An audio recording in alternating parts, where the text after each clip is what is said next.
She was rejected by 7 men, burned, unwanted, and left to rot in a town that had already written her funeral.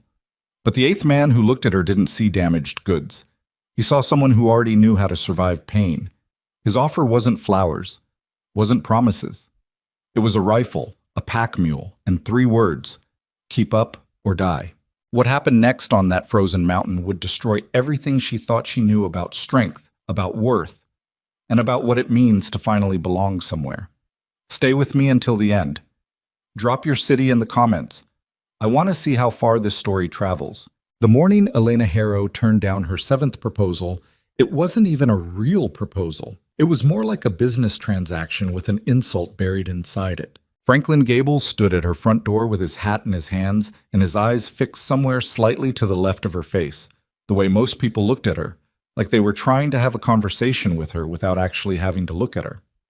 He was 34, recently widowed, owned 40 acres of flat grazing land on the eastern edge of Coldwater Creek, and he smelled strongly of tobacco and something that might have been desperation. "I'll be honest with you, Elena," he said, still not meeting her eyes. "I'm not looking for much. Just someone to keep the house and help manage the winter provisions. You're capable enough for that, I reckon. And I wouldn't—" He paused, cleared his throat.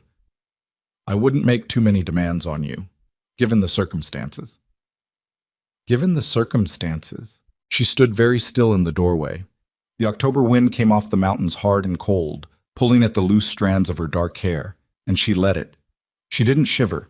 She'd stopped shivering at things like that a long time ago. "Given what circumstances, Franklin?" she said. He finally looked at her then. His eyes moved to her arms, where the sleeves of her dress stopped just below the elbow, and below that point the skin changed, puckered and silvered and ridged in patterns that crawled from her wrists halfway to her elbows on both sides. Burns. Old ones. Deep ones. He looked away again quickly, like he'd been caught doing something embarrassing. "Well," he said, "you know." "Say it plainly," Elena said. "I'd rather hear it plain." He shifted his weight, turned his hat around once in his hands. "A woman your age with your condition. You're not going to have many options, Elena. I'm offering you a decent situation, a roof, food. You wouldn't have to—" "Get off my porch," Elena said. He blinked. "Now hold on. I heard you clearly, Franklin. Thank you for the visit." She stepped back inside and closed the door. Not slammed it. That was important. She didn't slam it. She closed it quietly and stood with her back against the wood for a moment, listening to him shuffle off the porch steps and walk away, and she breathed in slowly through her nose until her jaw unclenched. Then she went back to mending the fence post she'd been working on before he arrived. There was always something to mend. The town of Coldwater Creek sat at the base of the Cerro Mountains, in the kind of place that made you understand why the first settlers here had been either very brave or very stupid. 340 souls, fewer every winter, more every summer, and the net gain was barely enough to keep a general store and a blacksmith profitable. The mountains to the west were spectacular and completely indifferent to human life. The winters came early, hit hard, and left late. The land was beautiful in the way that beautiful things sometimes are, completely unconcerned with whether you survived looking at it. Elena had lived here her whole life. She knew every face, every name, every piece of gossip that moved through the town the way weather moved, fast and without your permission. She knew who owed money to whom, which marriages were unhappy, whose children were kind, and whose were already learning their parents' cruelty. And she knew, with complete clarity, what the town thought of her. At 26, she was what the older women called settled into her situation, which was their polished way of saying given up on. She owned a small house on the edge of town that had belonged to her mother, kept a modest kitchen garden, took in sewing and mending work, and had done so alone for 4 years since her mother died. Before that, she'd helped care for her mother through 2 years of slow decline. Before that, she'd spent a year recovering from the fire that had taken the barn, almost taken the house, and had taken both of her arms from the elbow down in terms of the skin being what it used to be. She was 12 when the fire happened. She was 26 now. 14 years was a long time to be defined by something that lasted 20 minutes. The rejections, if you could call them that, which most of them barely qualified as, had started when she was 19. Her mother had still been well then, and the subject of Elena's future had been a source of quiet but persistent worry. A woman needed a husband. A woman alone in a place like Coldwater Creek was a woman one bad winter away from catastrophe, and everyone knew it. The first was Thomas Whitley, who'd been kind about it at least. He told her that he cared for her a great deal, but that his family had concerns. His family's concerns were that his children, hypothetical future children, would have a mother people stared at. He'd looked genuinely pained saying it. She'd told him she understood. She had understood. The second was worse because he hadn't been kind about it at all. His name wasn't worth remembering anymore. Numbers 3 through 6 blurred together in the way that repeated small humiliations tend to. You stop cataloging the specific details and start just storing the general shape of the feeling. And the feeling was always the same, the sideways looks, the excuses that weren't quite excuses, the careful dance around the real reason, which was always, eventually, the arms. Her arms, which had pulled her screaming out of a burning barn at age 12. Her arms, which had mended fences and carried firewood and patched roofs and kept her mother alive and kept herself alive for years since. Her arms, which apparently disqualified her from being considered a full human being worth committing to. Franklin Gable had been number 7, and he hadn't even had the decency to pretend it was anything other than what it was, a transaction where she was the lesser commodity. The day after Franklin's visit, Elena was at the general store when she heard them talking. She'd come for flour and lamp oil, and she'd been in the back of the store near the dry goods shelves when Margaret Holt and Cecily Pruitt came in together, which was how those two always moved, like a single organism that had learned to generate gossip through some kind of biological process. They didn't see Elena. They rarely saw Elena, even when they were looking right at her. 7 men, Cecily was saying, shaking her head with the particular pleasure of someone who found other people's misfortune very nourishing. 7. Franklin Gable was her last real chance, you know. After him, I don't know who's left. She's stubborn, Margaret said. Always has been. Her mother was the same way. It's not just that. Cecily lowered her voice, which in her case meant she was about to say something she was pretending not to enjoy. It's those arms. You know men, Margaret. They want a certain kind of woman, and Elena is, well, she's difficult to look at. She works hard enough, Margaret allowed in the grudging tone of someone granting a small point they wish they didn't have to grant. Work doesn't keep you warm in January. Work doesn't give you children. And who's going to look at those arms across the breakfast table every morning for 40 years? Cecily sighed. It's sad, really. She had a pretty face once, before everything made her so hard. Elena picked up her flour and her lamp oil. She walked to the counter, set them down, paid for them without looking at either woman, and left the store. She walked home at exactly the same pace she'd walked there. She unloaded the goods. She made herself tea. She sat down at the kitchen table and she stared at her hands, both of them, the scarred wrists, the ridged and silvered skin, and she thought very clearly, I am running out of options. It wasn't a dramatic thought. It was a practical one, which was somehow worse. A woman alone in Coldwater Creek could survive a winter, maybe 2, on careful management and sheer determination. She'd done it. But there were things she couldn't do alone, things she couldn't earn enough from mending and sewing to pay for. The roof on the east side of her house needed replacing before the heavy snows came, and she didn't have the materials. And she couldn't get up there herself safely, and there was no one she could ask. Last winter, she'd slept with 2 extra quilts because she couldn't keep the wood stove burning efficiently enough. She'd lost 4 of her 6 chickens to a fox she'd heard but never been able to track. She'd gotten sick in February with a chest cold that had lasted 3 weeks, and she'd been alone in that house, coughing and half delirious, with no one who thought to check on her. She was tough. She was resourceful. She was stubborn in the way that people have to be stubborn when stubbornness is all they have. But the margins were getting thinner. She had heard about Silas Mercer the way you heard about most things in Coldwater Creek, through other people talking about him when they assumed you weren't listening. He came into town roughly once a month for supplies, which was how most of the mountain trappers operated. He wasn't from here originally. Nobody seemed to know where he was from originally.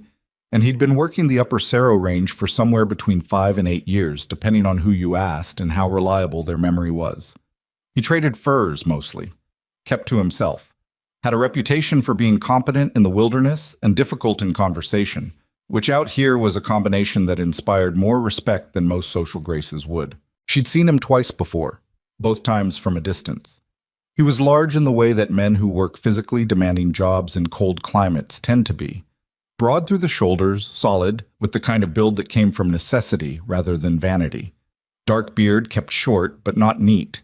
He moved with the particular economy of someone who spent most of their time in places where wasted motion could cost you something. She hadn't thought much about him before. He was mountain people. She was town people. Their worlds overlapped only in that they shared the same general geography.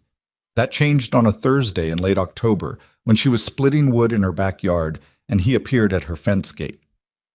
She heard the gate open and turned around, axe still in her hands, and he was standing there looking at her with the most direct, uncomplicated gaze she'd encountered in recent memory. Not staring at her arms, not looking away from them either, just looking at her, the way a person looks at another person when they're actually paying attention. "Elena Harrow," he said. "That's right." He had a leather bag over one shoulder and he was wearing a canvas coat that had been repaired in several places and repaired well. His boots were the kind of boots that had actually been broken in by real use rather than worn for appearance. Small things. But she noticed small things. "My name's Silas Mercer," he said. "I've got a proposition for you." She set the axe head down on the chopping block and leaned on the handle. "I've had quite a few of those lately." Something moved across his face that might have been acknowledgement. "I know. I heard. This is a different kind." "What kind?" "The kind where I need a partner," he said. "Not a wife. A partner. Someone who can work, learn fast, follow instruction, and not quit when it gets hard. I've got a claim up in the high range that's producing well, and I can't manage the winter alone anymore. I need a second person, someone who wants the work more than they want the comfort." She studied him for a moment. "Why me?" "Because everyone else in this town's too comfortable, to be honest," he said. "And because I asked around and everyone told me you were the one person here who's been doing the hardest work with the least help for the longest time." He paused. "That's what I need." "You're not bothered," she said, and she held up one forearm slightly, not showing it off, just indicating, "by this." He looked at her arms, looked at them directly without flinching and without performing nonchalance. "Bothered?" he said. "No. Should I be?" She didn't answer that immediately. She looked at him for a long moment, trying to find the angle, the catch, the cruelty hiding underneath the plain words, because there was always something underneath.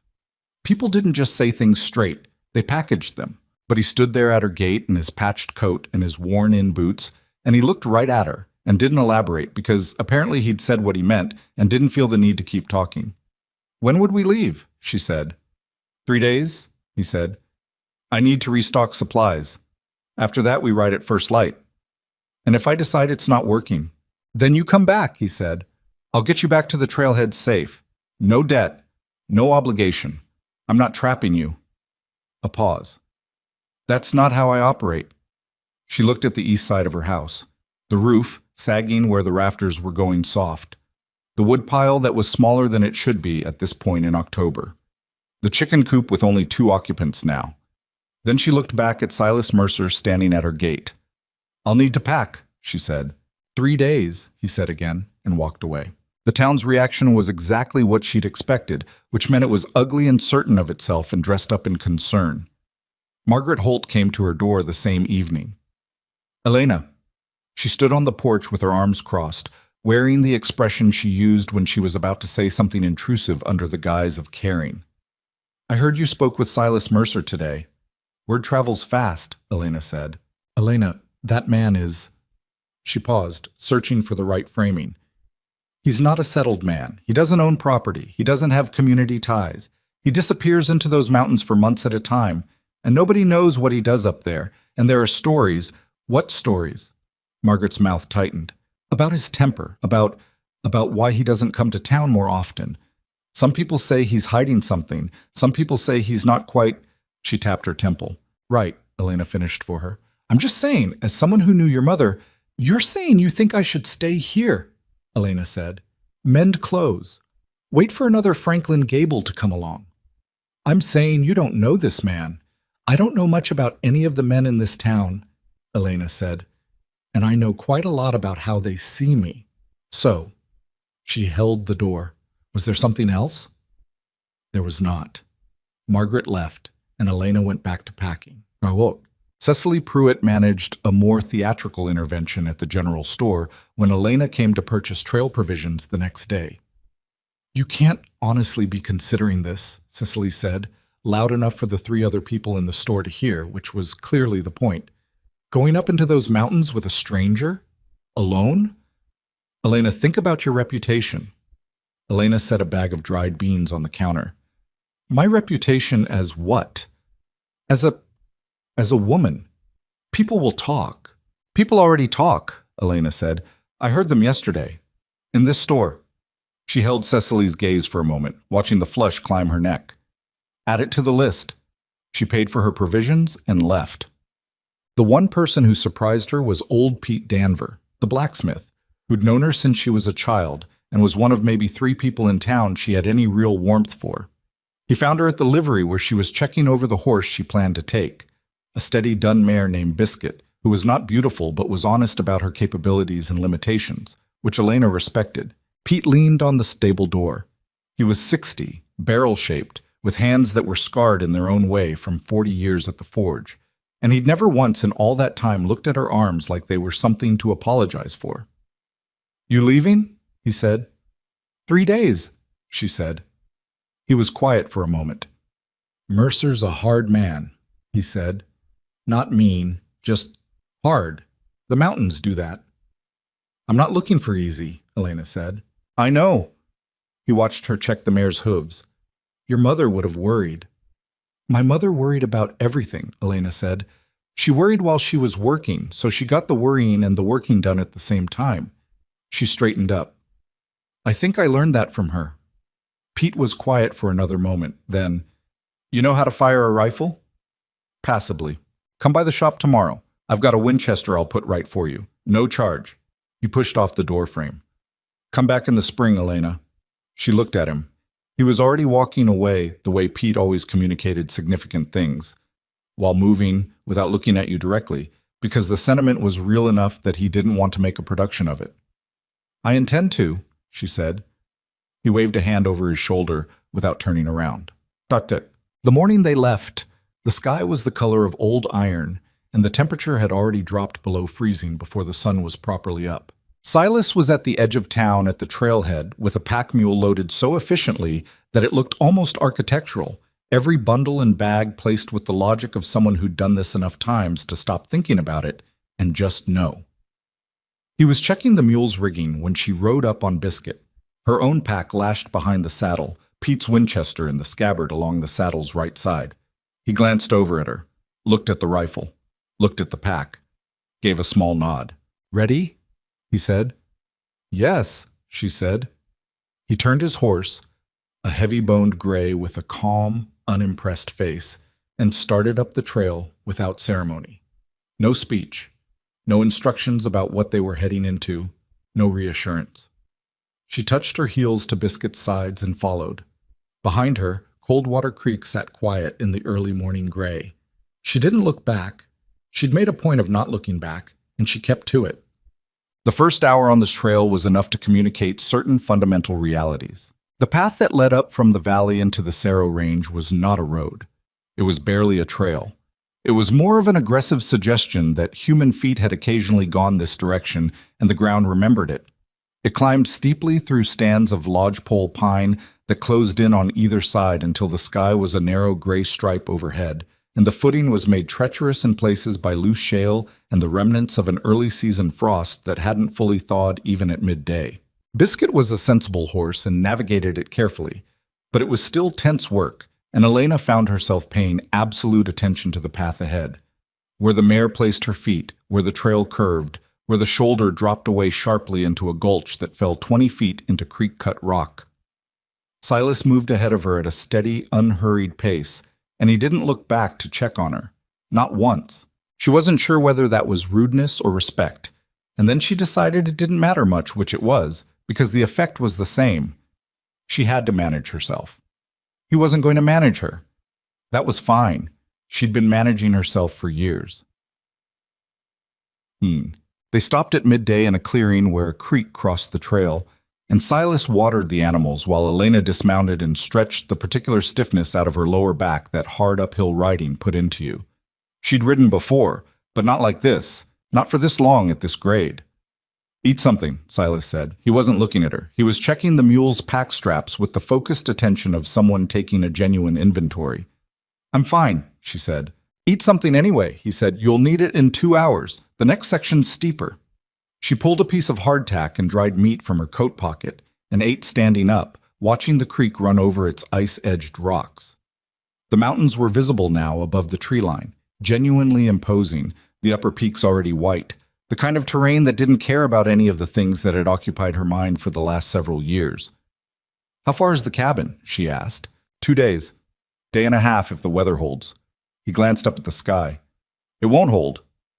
How do you know? The way the cloud's sitting on the eastern peak. He nodded toward it, something she wouldn't have looked at or understood. Storm coming in from the northeast. We'll make camp before dark tonight. She looked at the mountain, then looked at him. What do you know about me? She asked. You said you asked around. He tied off the last strap on the mule and straightened up. I know your father died when you were 8. Your mother raised you alone. You were in a fire when you were 12, barn fire, got both arms burned. Recovered. Helped your mother for a long time after. She died 4 years back. Since then, you've been managing the place yourself.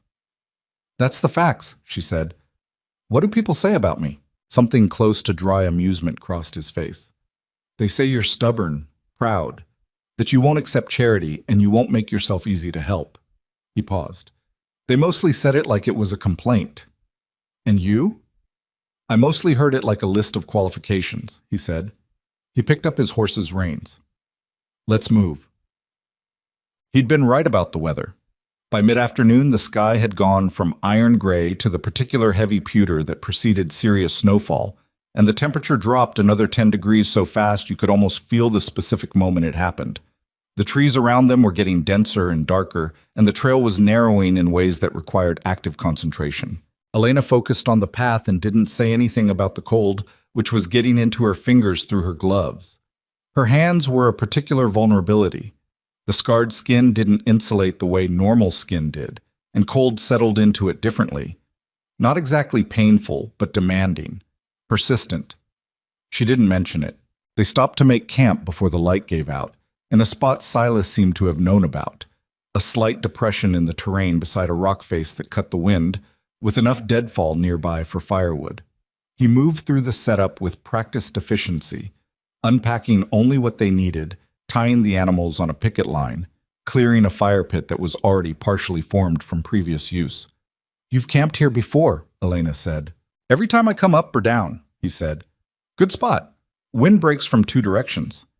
He got the fire going with the particular competence of someone for whom fire-making had stopped being a skill and become just a thing the hands did. Elena watched the process, what he gathered, how he arranged it, where he lit it, and stored it. Then she unpacked his food provisions and started on what they'd eat that night, because someone had to, and he was still managing the animals. She didn't ask if it was her job. She just did it because it needed doing. When he came back from the picket line, the pot was on, and the beans and salt pork were working toward something that would at least be hot. He sat down on the opposite side of the fire and looked at the pot, then at her. He didn't say anything for a moment. I didn't know if you could cook on open fire, he said finally. I didn't either, she said. I'm figuring it out. Does it look right to you? She considered. No, the fire's too high under it. It'll burn on the bottom. Then fix it. She moved 2 pieces of wood, redistributed the coals, adjusted the pot's position. The simmer evened out. He watched her do it without commentary, which she was beginning to understand was how he operated. The snow started an hour after dark, and by the time they finished eating, it was coming down steadily enough to make the firelight look ringed and blurred. Elena sat with her coffee and listened to it settle on the branches above them, a sound like careful breathing. Can I ask you something? She said. You can ask, he said. Why does a man who spent 5 years trapping alone suddenly need a partner? The fire snapped. He was quiet long enough that she thought he might not answer. "Last winter," he said, "I got my leg caught in one of my own traps. Beaver trap. Set badly, which was my own fault. I managed to get it off and I made it back to the cabin, but it took me 6 hours, and there was a point in those 6 hours where I was pretty sure I wasn't going to." He said it without drama, just facts. "And?" she said. "And I made it, but I spent the next 2 weeks laid up, and I had to ration what was left of my provisions because I couldn't hunt, and I couldn't do half of what needed doing." He looked at the fire. I don't like needing things, but I'm also not stupid about it." "You could have hired a man," Elena said. "There are men in town who'd work for wages. Men with options won't work hard enough," he said. "They'll leave when it gets bad because they've got somewhere to go back to." He looked at her across the fire. "You don't have anywhere to go back to." She held his gaze. "That's a cold way to put it." "It's honest," he said. "Is it wrong?" She thought about Franklin Gable's hat in his hands, about the east side of her roof, about the general store and the 2 chickens left in the coop. "No," she said. "It's not wrong.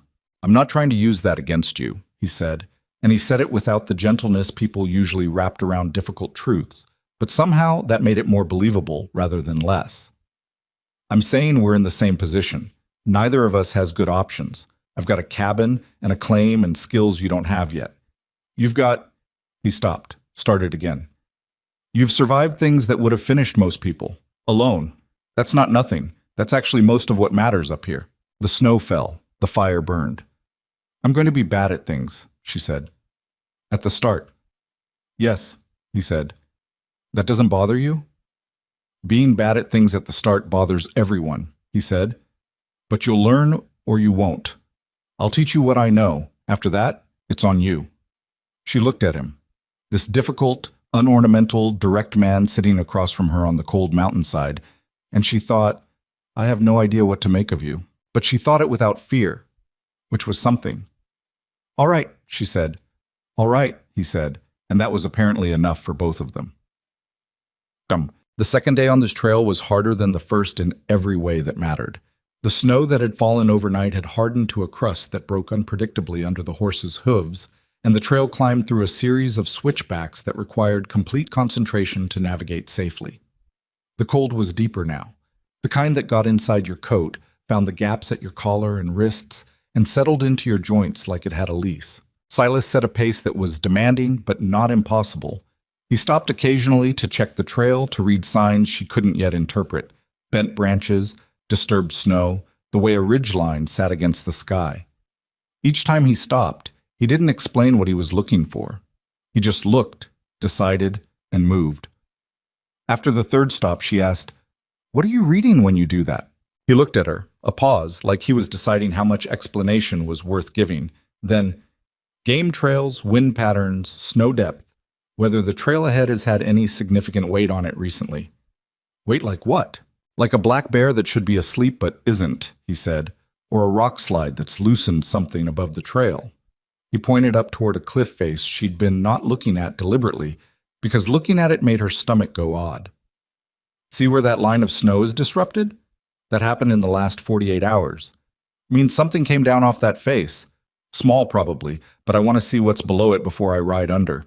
She looked at the disrupted snow line. She could see what he meant now that he'd pointed to it. "How long did it take you to learn to read that?" she asked. 3 winters, he said. "The first one mostly through mistakes." He moved his horse forward. "You'll be faster. You're paying attention." It might have been a compliment. With Silas, it was difficult to tell compliments from straight assessments, because he seemed to deliver both in the same tone. They reached the cabin at mid-afternoon of the second day, with the light already starting to go flat and gray. It sat in a south-facing clearing at elevation, backed against a ridge that cut the prevailing north wind, with a good sight line down the approach trail and a creek running 40 yards to the east. The structure itself was solid and completely unlovely. Notched log construction, a single main room with a loft, a steep roof with good pitch for snow load, 2 small shuttered windows, a door hung with heavy hardware, a lean-to against the north wall for the animals, a root cellar door set into the earth nearby. No charm, no concessions to aesthetics. Every decision in its construction had been made by the question, will this keep people alive in winter? It's not much, Silas said, watching her look at it. It's not nothing, she said. He made a sound that might have been agreement, and they got to work. The work of the first afternoon was immediate and physical and left no room for thought.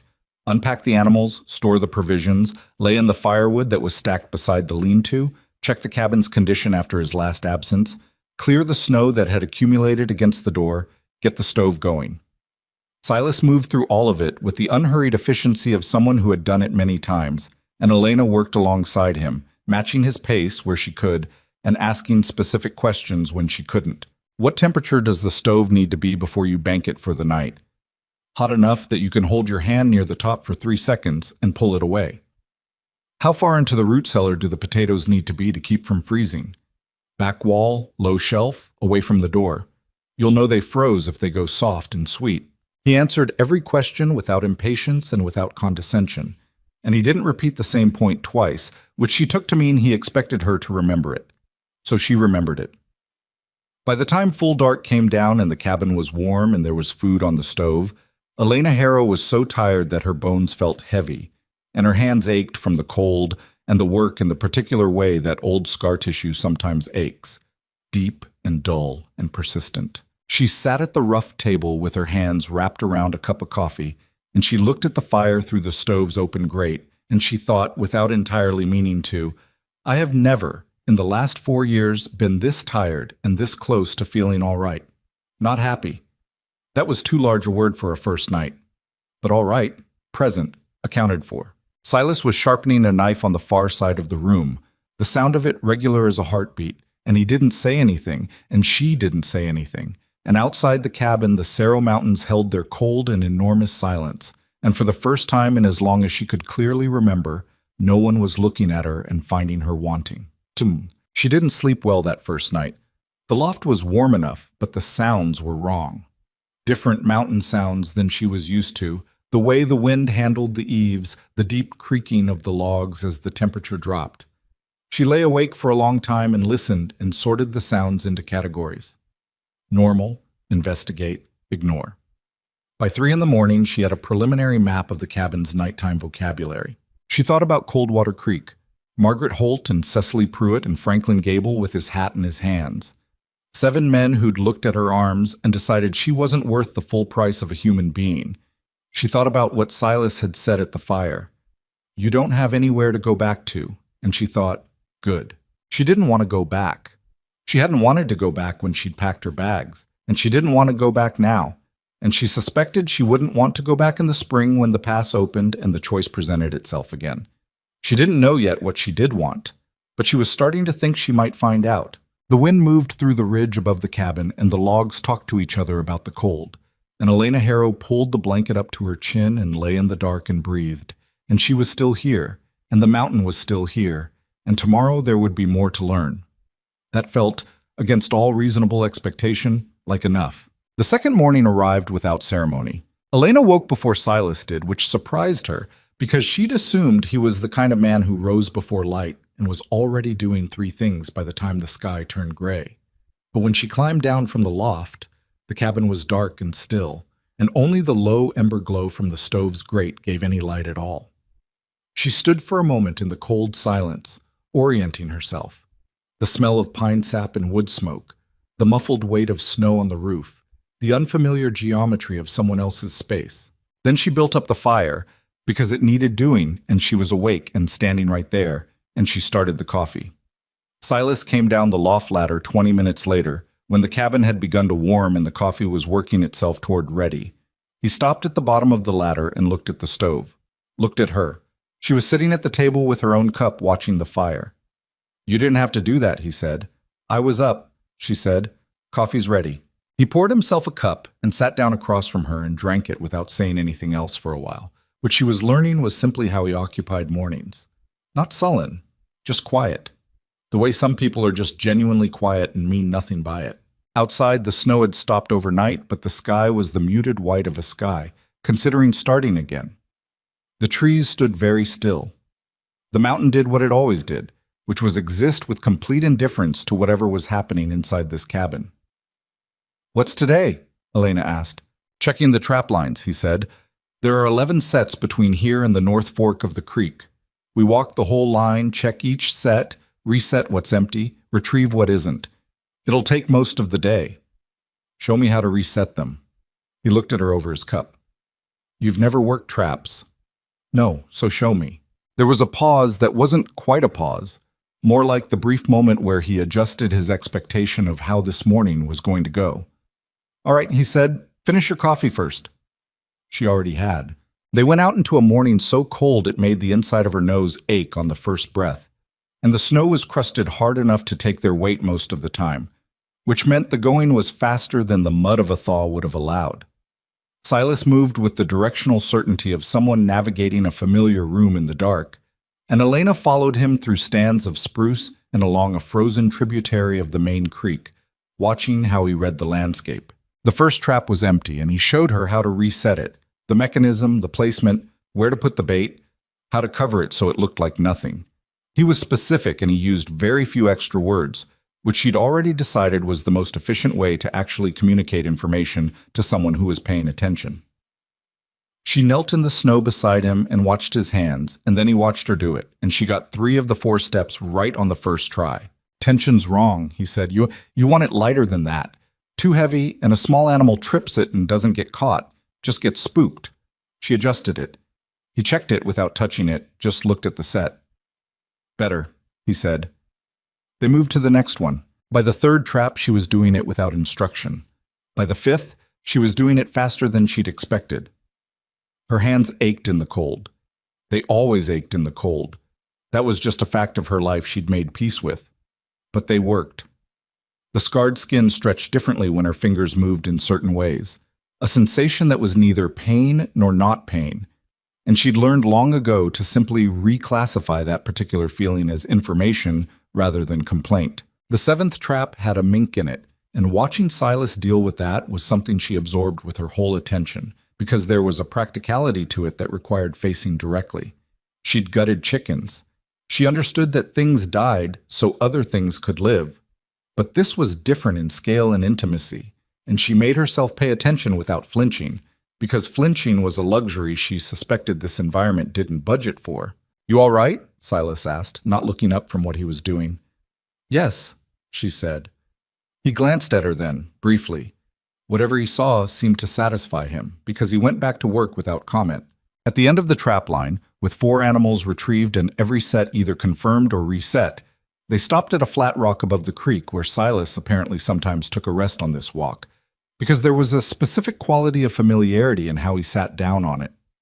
Elena sat beside him. Not close, just on the same rock. The creek below them was frozen at the edges and running black dark in the center channel. The spruce trees on the far bank were heavy with snow and very still in the windless air. It was, objectively, a beautiful view, in the way that places are beautiful when they don't need you to think so. 11 traps is a lot to check alone, Elena said. Yes, he said. Was it more? Before? He was quiet a moment. 18. I pulled 7 sets last winter when I couldn't get out to maintain them. He looked at the creek. You let a trap go unattended too long, you lose the catch and you lose the trap. Not worth it. So you can go back to 18. Eventually, he said, when you know the line well enough to run half of it alone. She considered that. The idea of running half this line alone, reading the trail, resetting the mechanisms, navigating back, felt simultaneously distant and not entirely impossible, which was, she was realizing, the particular geography of every new skill. It moved from impossible to not entirely impossible faster than you expected if you paid attention and didn't stop when it was hard. How long? She said. Till you can run it alone? 2 weeks, maybe 3, depends. He paused. You learn faster than I expected.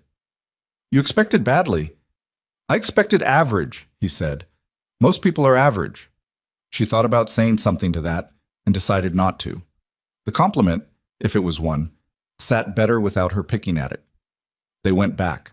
The afternoon was different work, skinning and stretching the pelts, which required a particular combination of technique and patience that Silas demonstrated once, slowly, talking through what his hands were doing in a way that was the most consecutive speech she'd heard from him. She worked beside him, and her first attempt was bad, in the specific ways that a first attempt is bad when the skill is entirely physical and hasn't yet been stored in the body's memory. Too much pressure in one place, not enough in another. She ruined the edge of one pelt, and he looked at it without saying anything. Pointed, just took it from her and showed her the corrected angle. Her second attempt was better, recognizably better. He said so, directly, and went back to his own work. It was a strange thing, she kept noticing, how little energy he spent on softening or framing. He said what was true. The pelt was bad, the pelt was better. Here's why. Move on. There was no performance of patience, no visible effort to manage her feelings about the assessment, because he seemed to genuinely not believe her feelings about the assessment were something that needed managing. She was an adult capable of hearing accurate information. He was providing it. That was the transaction. After 4 years of town life, where every interaction carried a freight of social cushioning and implication and the careful navigation of who thought what about whom, it was deeply, almost dizzyingly straightforward. She wasn't sure yet if she liked Silas Mercer, but she was finding, somewhat to her own surprise, that she respected how he operated. The second week was when it got hard. The early November cold settled in with a permanence that the October cold had only been gesturing toward, and the difference was significant. Temperatures dropped below zero on 3 consecutive nights, which meant the morning routine expanded to include checking the animals, making sure the water hadn't frozen solid in the trough, making sure the animals hadn't developed any cold weather health issues, redistributing the bedding straw to compensate for what they'd displaced overnight. Add that to building the fire back up and starting breakfast, and it was an hour's worth of work before the actual workday began. Elena's hands were a problem she was managing and not telling Silas about. The cold did something specific and unpleasant to the scarred skin. Not frostbite, not anything that serious, but a deep, persistent ache that she'd known about since she was 13 and had never found a complete solution to. She'd brought extra wool wrap specifically for her forearms, and she used it, and she kept moving because movement helped, but there were mornings when lacing her own boots was a slower process than it should have been, and she did it in the loft before coming down so Silas wouldn't see it take that long. On the 9th morning, she came down from the loft to find him at the table with a small tin of something that smelled strongly of pine tar and rendered fat, and he pushed it across the table toward her without preamble. "Bear grease with pine oil," he said. "For your hands. I should have mentioned it earlier." She looked at the tin. "How did you—" "You favor your right hand in the cold mornings," he said. "Your left is worse." He picked up his coffee. "It's not a cure, but it helps." She stood there for a moment with her hand on the tin. Something complicated moved through her chest. Not embarrassment, not quite, but something adjacent to it. Being seen doing something she was working to hide was different from being seen in the ways she was used to. This wasn't pity, it was just attention. Practical, accurate, without judgment. "Thank you," she said.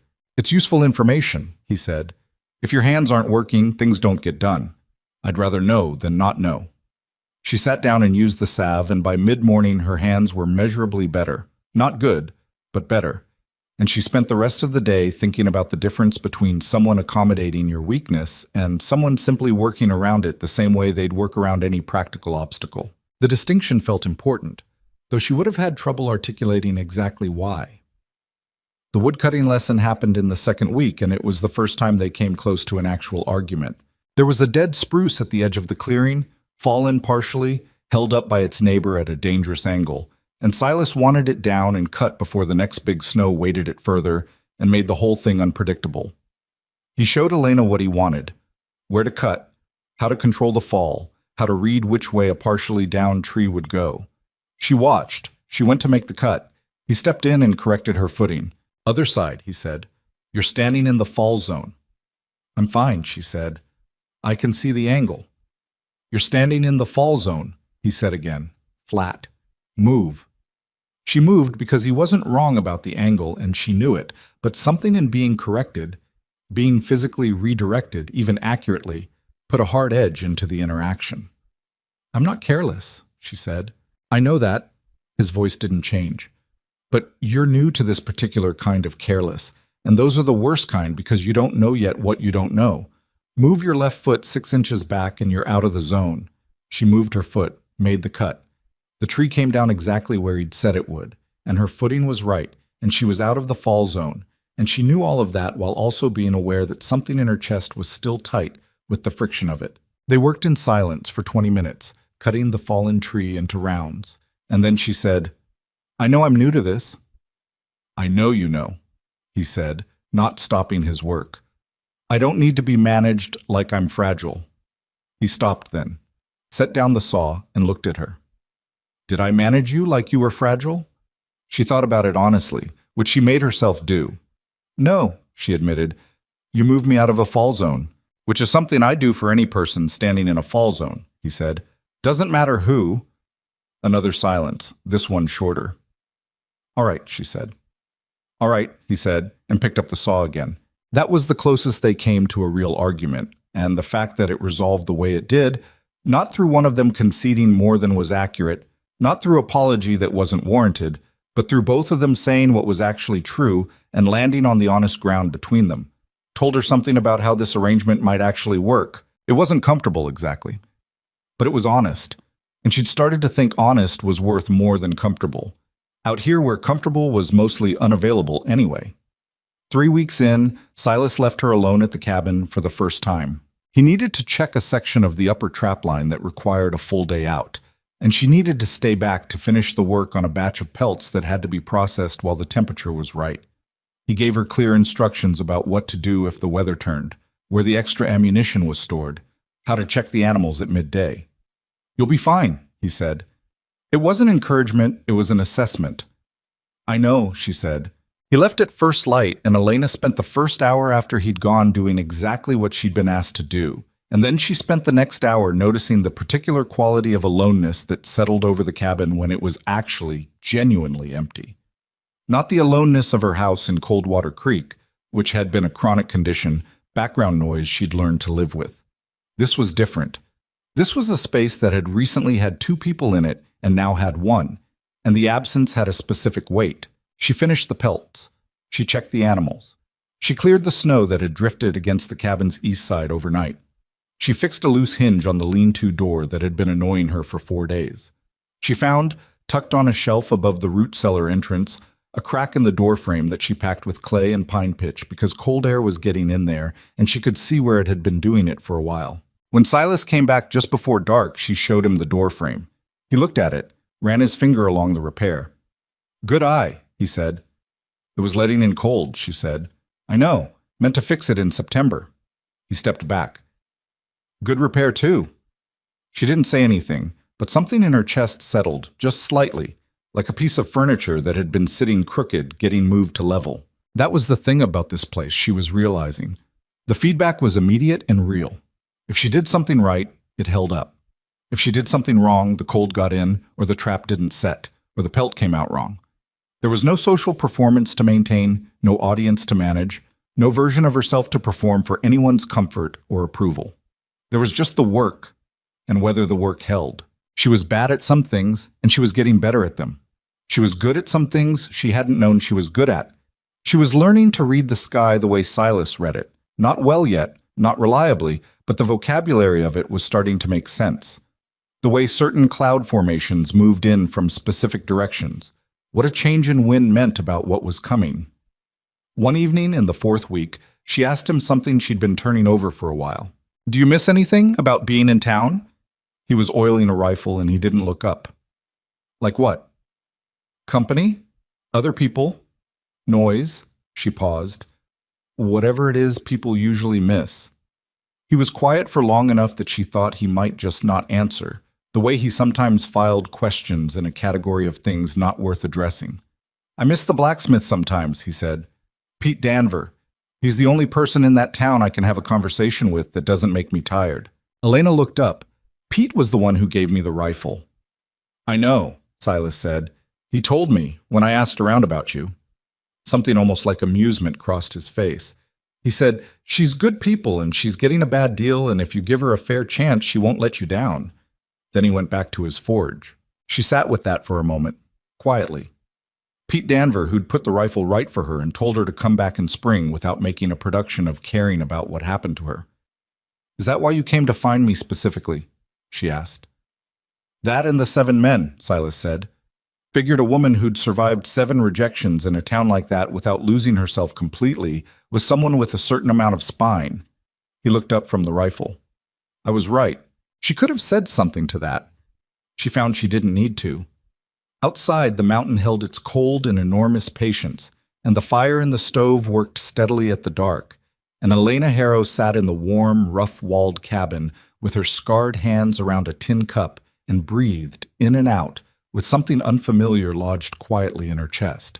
It took her a while to identify it, because she was out of practice with it. It was the low specific warmth of feeling like she was in the right place. Not a comfortable place. Not an easy place. A place where her roof was solid and her work was real, and someone had bothered to ask Pete Danver about her, and had heard what he said, and had ridden to her fence gate in a patched coat and offered her the only proposition that had ever made any sense. She drank her coffee, and the fire burned, and the snow came down soft and steady outside, and she didn't feel like the woman Coldwater Creek had decided she was. She felt like whoever she was still in the process of becoming. December came in like something that had been waiting to happen. The signs had been building for 3 days before the real storm hit. A particular stillness in the air that Elena had learned to read by now. The way the temperature dropped in a specific uneven pattern rather than the steady fall of an ordinary cold night. The behavior of the animals growing restless and reluctant in a way that wasn't their usual reluctance but something more pointed. The gray jays that had been working the edges of the clearing for scraps disappeared entirely 2 days before the storm, which Silas said was the most reliable indicator he knew. When the jays leave, you've got 48 hours at most, he told her, standing at the cabin door looking at the empty tree line. And then what? She asked, though she already half knew the answer. And then you don't go anywhere, he said. They spent those 48 hours preparing with a focused urgency that had its own rhythm, pulling the trap lines entirely rather than just checking them, because a blizzard could bury a set so deep you'd lose the mechanism entirely, and Silas wasn't losing 11 trap mechanisms to one storm. Elena ran the lower half of the line herself for the first time, navigating it alone the way he'd said she would, eventually, and she got through it in 2 hours and 40 minutes with only one set she wasn't confident about, which she reset and then reset again until the tension was right. When she came back and told him she'd reset number 7 twice, he nodded like that was exactly the correct decision. They stacked additional firewood inside against the cabin wall, more than seemed necessary, which Silas said was the point. They checked every window seal, repacked the door frame with extra pitch, moved the feed for the animals into the lean-to so they wouldn't have to carry it across open ground in the worst of the weather. Elena counted their food stores twice and organized them by what needed to be used first, which was a habit from her mother's kitchen that translated perfectly to this context. The storm arrived at 3 in the morning and didn't ease up for 31 hours. Elena had experienced winter storms. She'd been through bad ones in Coldwater Creek, the kind that kept you indoors for 2 days and left 4 feet of snow on the ground when they were finished. She thought she had a reasonable mental model of what a serious blizzard felt like. She was wrong about the scale. The sound alone was something she hadn't been prepared for. Not wind, exactly. Not just wind, but something more total. A sustained roar that moved through the cabin walls and didn't stop, didn't gust and ease, and gust again the way ordinary wind did, just pushed and pushed at a consistent and brutal frequency that after several hours stopped feeling like weather and started feeling like the mountain itself was making a decision about who was allowed to stay. The snow hit the windows sideways. The door bowed inward slightly against the wind's pressure. The temperature outside dropped to something that the thermometer Silas kept on the exterior wall registered, and then stopped registering because the alcohol in the tube was moving down to ranges the instrument's maker apparently hadn't planned for. Inside, the fire worked hard and the cabin held. That was what a well-built cabin was for, and Silas had built it for exactly this. Elena kept the stove fed through the night, sleeping in 2-hour intervals and waking to add wood, a rotation she'd established without being told because it was the obvious thing to do and someone had to do it. By noon of the second day, when the storm began to exhaust itself and the roar outside dropped to something closer to a normal howling wind, they had burned through a significant portion of the inside stack. Elena looked at what was left, and then at Silas, and didn't say anything, and he said, "We'll be all right, 2 more days worth at least. Storm's breaking." I know, she said. I already counted. He looked at her with something in his expression she'd started to learn. Not quite a smile, more like the face he made when something lined up the way he'd anticipated it would. Good, he said. The storm broke fully by the following morning and left behind a world that looked like it had been remade while they weren't watching. The snow was chest deep in the clearing and had drifted against the cabin's north wall to the eave line. The spruce trees were bent under their loads, some of them touching the ground. The trail Silas used to reach the upper section of the trap line, a route Elena had walked 6 times now and could navigate without thinking, was completely invisible beneath 5 feet of white.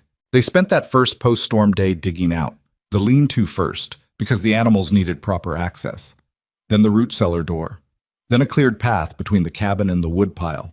It was exhausting, grinding work, the snow heavy and compacted in places, and Elena's shoulders were burning by mid-morning and she didn't stop, and Silas worked beside her without comment until the paths were clear and the animals were checked and the day's wood was inside. That evening, she was so tired she fell asleep sitting up at the table, coffee going cold in her hand, and came back to herself with a jerk to find Silas had put a second blanket over her shoulders at some point. He was at the other side of the room, sharpening the same knife he always seemed to be sharpening, and he didn't look up or acknowledge that she'd been asleep. She went up to the loft without saying anything about it, but she noted it. She had a habit, she was realizing, of noting these things. The bear grease for her hands. The answer given straight, without softening, but also without meanness. The blanket. Small calibrations, each one, not gestures of warmth exactly, or not only that, but a kind of ongoing attention that she wasn't used to being the object of. People in Coldwater Creek had looked at her arms and made a decision about what she was worth, and then stopped paying attention. Silas seemed constitutionally incapable of not paying attention, but the attention was never about the arms. It was always about what she was doing and whether it was working. She was almost asleep when she understood that this was the first time in a very long time that someone had watched her carefully and it hadn't made her feel reduced. The next day, Silas went up to check the upper trap line. This was the section that ran above the tree line, following a ridge line that offered the best access to the higher elevation sets, but also no shelter to speak of if the weather changed. He'd been clear about the route and clear about the timeline. He expected to be back by mid-afternoon, 5 hours out, and back with the checking and resetting done. And he left at first light with the sky a hard, clean blue after the storm, the kind of blue that made the whole mountain look like something assembled specifically to be looked at. Elena watched him go from the cabin door, then went inside to start the day's work. She processed the last of the pre-storm pelt batch. She organized the trap mechanisms they'd pulled in before the blizzard, cleaning and checking each one for damage, setting aside 2 that had bent springs that would need work before redeployment. She cooked a midday meal she mostly ate alone, saving a portion for Silas. She split more wood, though they didn't urgently need it yet, because the work was satisfying in the specific way that repetitive physical tasks are satisfying when your mind needs something to do with itself. At 2 in the afternoon, she went to the door and looked at the sky. The hard blue from the morning had shifted. Not to storm weather, not that particular heavy pewter she'd learned to read, but to something hazier, with a thin high cloud moving in from the northwest that softened the light and flattened the shadows on the snow. Temperature was dropping, nothing alarming. But Silas had said mid-afternoon, and it was mid-afternoon, and the trail was still empty. She went back inside. She added wood to the stove. She checked the thermometer on the exterior wall. At 3:30, she went to the door again. The trail was still empty. The light was going flat. The temperature had dropped another 8 degrees since midday, and 8 degrees in an hour on a mountain in December was not nothing. She told herself he was fine. He'd been running that upper trap line for 5 years. He knew that terrain the way she was starting to know the lower line, instinctively, stored in the body rather than the mind. He was probably just running behind. The snow up high would be harder going, drifted deep in places, and resetting traps after a major storm took longer than a routine check. She told herself all of this and started heating water on the stove for when he got back, because he'd be cold and something hot would be the first thing needed. At 5 o'clock, when the light had gone from flat to gray, and the temperature had fallen to the point where the moisture in the air was crystallizing into a fine, drifting ice haze, she saw something at the tree line. It took her a full second to understand what she was looking at, because her brain initially sorted it into the wrong category. Movement, low to the ground, wrong shape for a man walking. Then she understood. He wasn't walking. She was out the door before she'd made any decision to be out the door, moving through the knee-deep cleared path and then breaking into the uncleared snow beyond it, which was chest-high in places, and she went through it on pure momentum because there was no other option. And when she reached him, she understood immediately that something had gone badly wrong. He was crawling. Had been crawling for... She didn't know how long, she couldn't know, but the trail he'd broken through the snow from the tree line told its own story. The uneven drag and push of someone moving on insufficient limbs. The places where he'd stopped and the impression of his body in the snow showed how long he'd lain there before making himself move again. His face was gray-white in the places that weren't cut, and there was blood on the right side of his head, dried and frozen, from a gash above his temple that had bled significantly and then stopped in the cold. His right arm was held against his body in a way that wasn't natural. His eyes were open and tracking when she got to him, which was the only thing she looked for first, the only thing that mattered immediately. Silas. She got down beside him in the snow. What happened? Snow gave way, he said. His voice was slower than usual, the words less precise, not slurred but labored in a way that frightened her more than the blood did. Above the second set on the high line, cornice. I went down, maybe 15 feet, hit the rock face. Can you stand? I couldn't 20 minutes ago. A pause. Try again now. She got her shoulder under his left side. He was a large man, and he was dead weight in the ways that mattered. And when he tried to push up with his legs, the right one held, and the left gave way, and he made a sound she'd never heard from him before. Short, involuntary, the sound of pain that exceeds the point where you can choose not to respond to it. Left leg, she said. I know, he said through his teeth. Is it broken? A pause where she could see him running some internal assessment. I don't think so, but the knee's wrong. Something in the knee. She reorganized, got him up on his right leg with his left arm over her shoulders and her right arm around his torso, and they moved toward the cabin in a staggering three-legged arrangement that was almost comically bad in execution and had no alternative.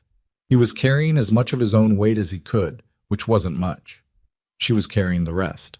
It was 40 yards to the cabin door, and it took them 11 minutes, and by the time she got him through the door and onto the bunk against the wall, she was breathing hard, and her legs were shaking from the effort, and she ignored all of that completely. Stay still, she said, and she meant it as an instruction rather than comfort, and he took it that way, lying back against the bunk with his eyes closed and his breathing shallow in a way that was still frightening. She moved. The water on the stove was hot. She brought it with clean cloth, and she dealt with the head wound first because head wounds bled dramatically and needed assessment before anything else. Her mother had told her that years ago, and the information had stayed. She cleaned it and looked at it, and it was a bad cut, but not deep enough for the bone, not as bad as it had looked with the dried blood, and she packed it and tied it off with a strip of cotton. She tore from the hem of the extra shirt she kept in the loft, then the knee.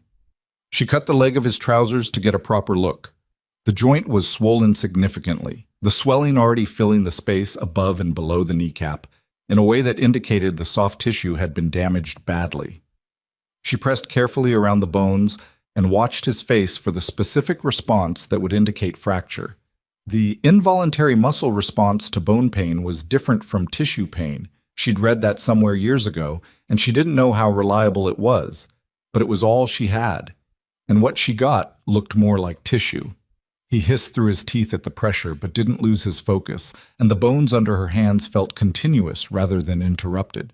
I think it's the ligament, she said, or the cartilage, not broken, but you're not walking on it for a while. How long? He said. I don't know. She sat back. I'm not a doctor. Best guess. She thought about it honestly. Weeks. If you rest it properly and don't push it. If you don't rest it properly, she looked at him, longer and worse. He received that without argument, which told her more about how bad he felt than anything else he'd done since she got to him. Silas Mercer's default response to most physical information was to apply it directly to the question of what he needed to do next. When he lay quiet with his eyes closed and didn't immediately start planning around the injury, she knew he was badly spent. She got the fire higher. She made broth from the bones she'd been saving. Her mother's protocol for illness and injury, bone broth, the thing you made when you needed something that was almost food, but easier on a damaged body than food.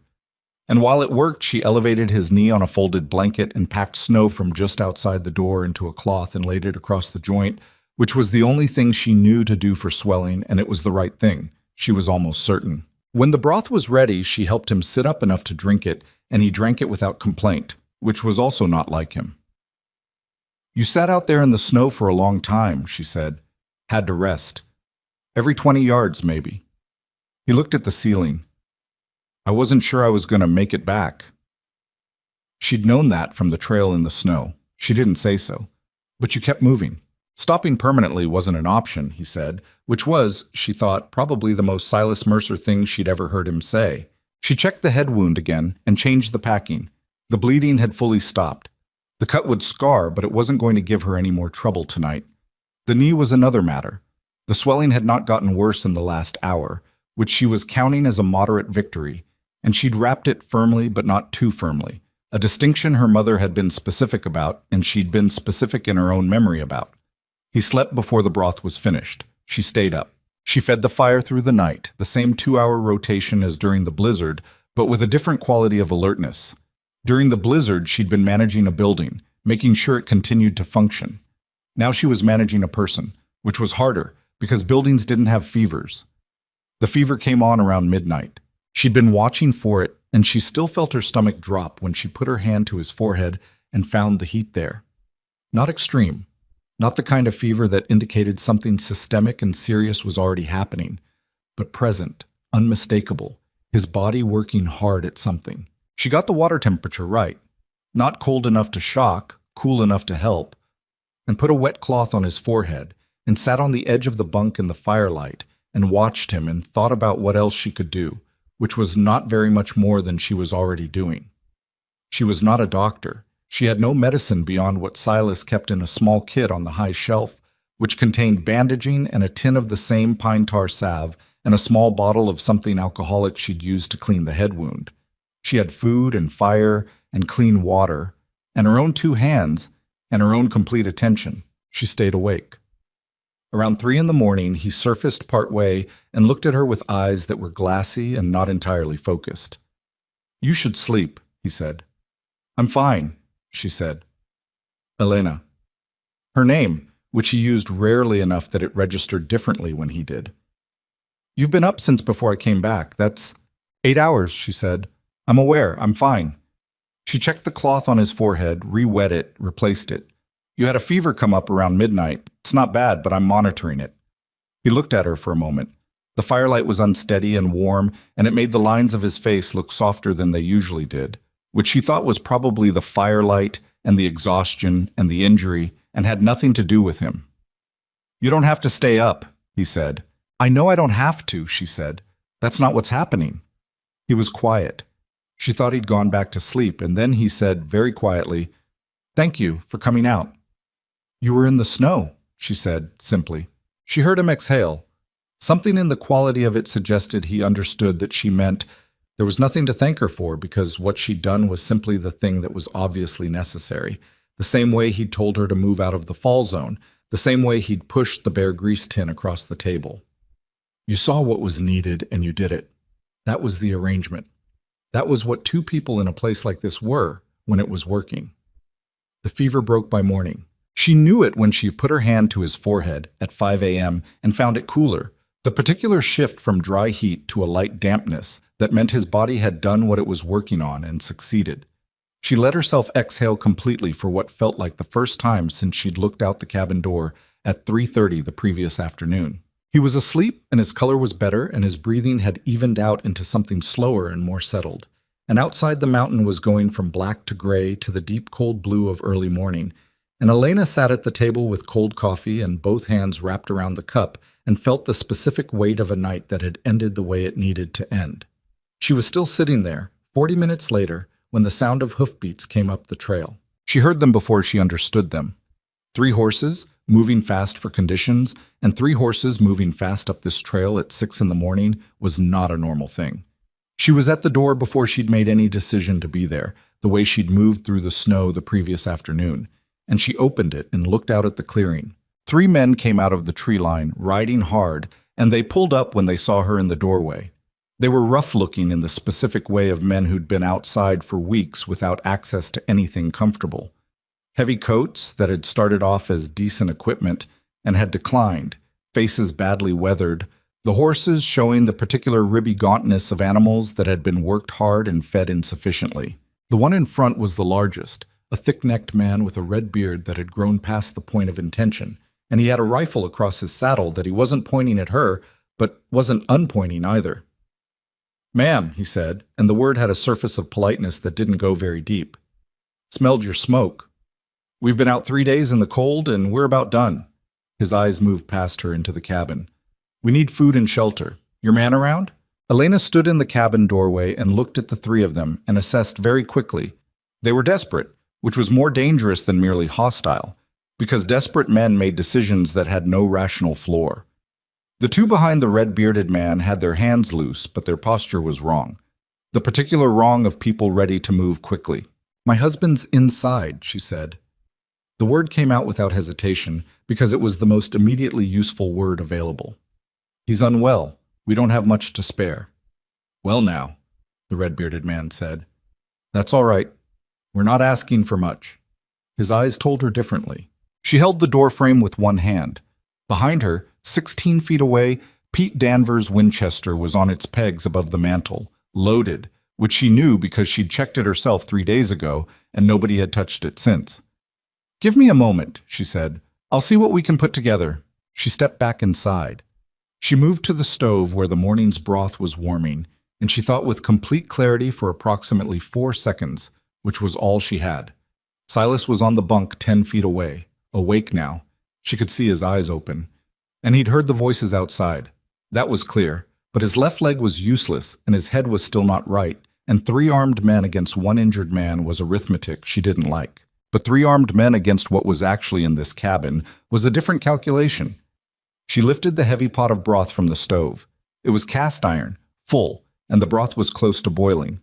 She met Silas's eyes across the room. He looked at her, at the pot, back at her. Something moved across his face that was neither encouragement nor warning, just a very direct and complete attention, the same attention he'd given her on the first day at her fence gate, and she understood that he was going to do whatever she did, that he was trusting her read on this because she was the one who'd been at the door and he hadn't. She went back to the doorway. "Come in and get warm," she said. "I've got broth on." The red-bearded man swung down off his horse with the satisfied movement of someone whose gamble had paid off, and he took 1 step through the doorway. Just 1 step, just into the threshold, close enough that she could see the cracked skin of his lower lip and the particular flat calculation in his eyes that told her she'd been right about what kind of men these were and what they actually wanted. And Elena Harrow threw the contents of a full cast-iron pot of near-boiling broth directly into his face and chest. The sound he made was not a word. What happened next was fast and loud and not clean. He went backward and the men behind him scrambled in the narrow doorway, and Silas came off the bunk with his good leg under him and the rifle in his hands in the same motion. She didn't know how he'd gotten to it. She hadn't seen him move. She'd been entirely focused on the door. And his voice was the steadiest thing in the room when he said, "Don't." The 2 men behind the red-bearded one froze. The red-bearded man was on the ground outside the door in the snow, making sounds, his hands at his face, and the rifle that had been across his saddle was on the cabin floor just inside the threshold where it had landed when he fell. "Hands," Silas said. "Both of you. Up and back, away from the horses." They moved back. Elena stepped sideways and picked up the rifle from the floor and held it in a way that indicated she knew what it was for, because she did. Because Pete Danver had put it right and told her to practice, and she had. The red-bearded man was on his knees in the snow now, past the worst of the immediate pain, and he was looking up at her with an expression she didn't try to read. "That," Silas said from behind her, still steady, still controlled, "is the last decision you make on this property." He was braced against the doorframe, his bad leg taking no weight, the rifle level and his hands not shaking. "You take your horses and you ride back down this trail and you keep riding. You come back, I shoot from the window and you won't see it coming." A pause. "Do you understand me?" The red-bearded man understood him. They left. All three of them, the horses disappearing back into the tree line in less than 2 minutes, the sound of hoofbeats dropping away down the mountain trail until the silence came back, and the morning held nothing but the wind in the spruce trees and the sound of both of them breathing. Elena stood in the doorway with the confiscated rifle, and she watched the tree line until she was certain the sound was gone, completely gone. Not pausing and regrouping, but actually leaving. Then she lowered the rifle and turned around. Silas had gotten himself back to the bunk. It had clearly cost him something. His face was drawn in a way that told her the leg had not appreciated any of that, but he was sitting up, and his rifle was across his knees, and he was looking at her. "The broth," he said. "Yes," she said. "That was your idea." "It was available," she said, "and hot." He looked at her for a long moment. She looked back. She was aware distantly that her hands were shaking slightly, not from fear, or not only from fear, but from the particular aftermath of action that the body insists on processing whether you want it to or not. Her heart was still running fast. The cast iron pot was lying on its side in the snow outside the door and would need to be retrieved. "Elena," Silas said. She waited. That was good thinking. She didn't say anything for a moment. Then, "The broth is gone. I'll have to start another pot." He made a sound that she was almost certain, for the first time in their entire acquaintance, was a laugh. She went and retrieved the pot from the snow, and she came back inside and closed the door and started the water heating, and outside the mountain went on with its cold, enormous morning.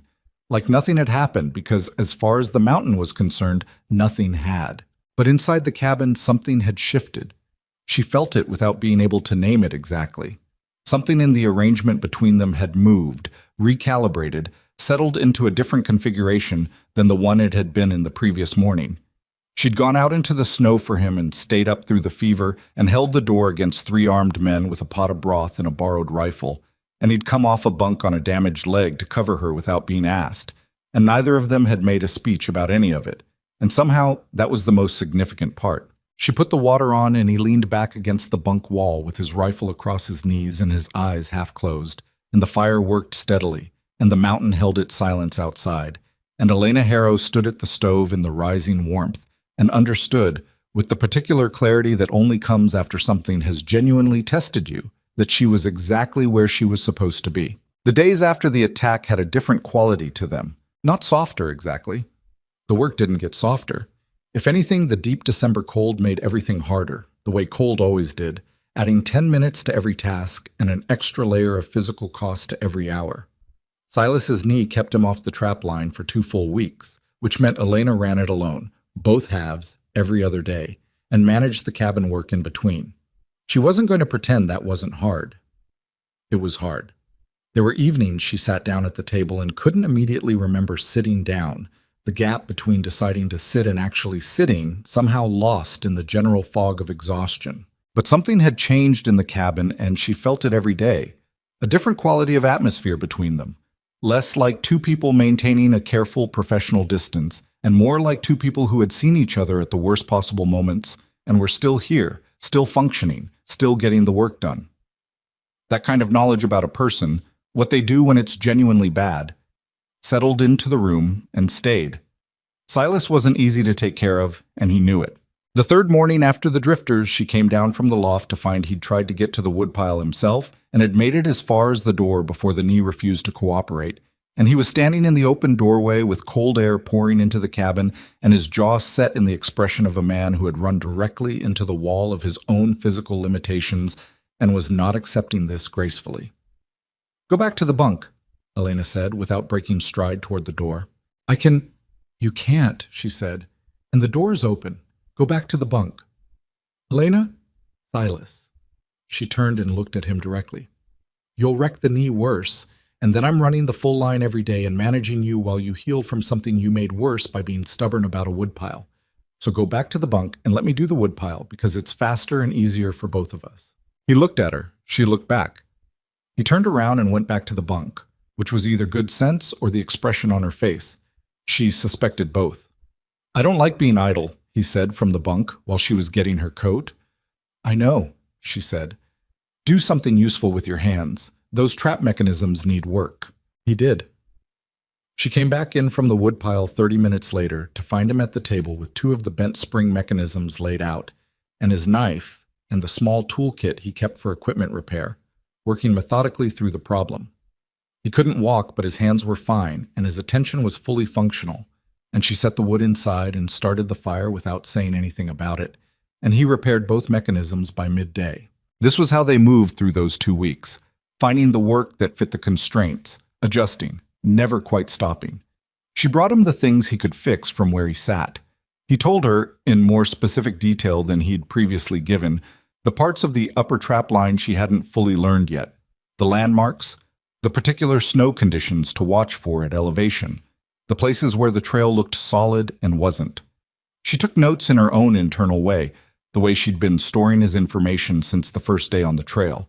And she went up there on day 11 of his recovery and ran the full upper line for the first time alone, and got it right, and came back in 2 hours faster than he'd ever done it because she was lighter than him and the snow took her weight differently. She told him the time. He said, "That's fast."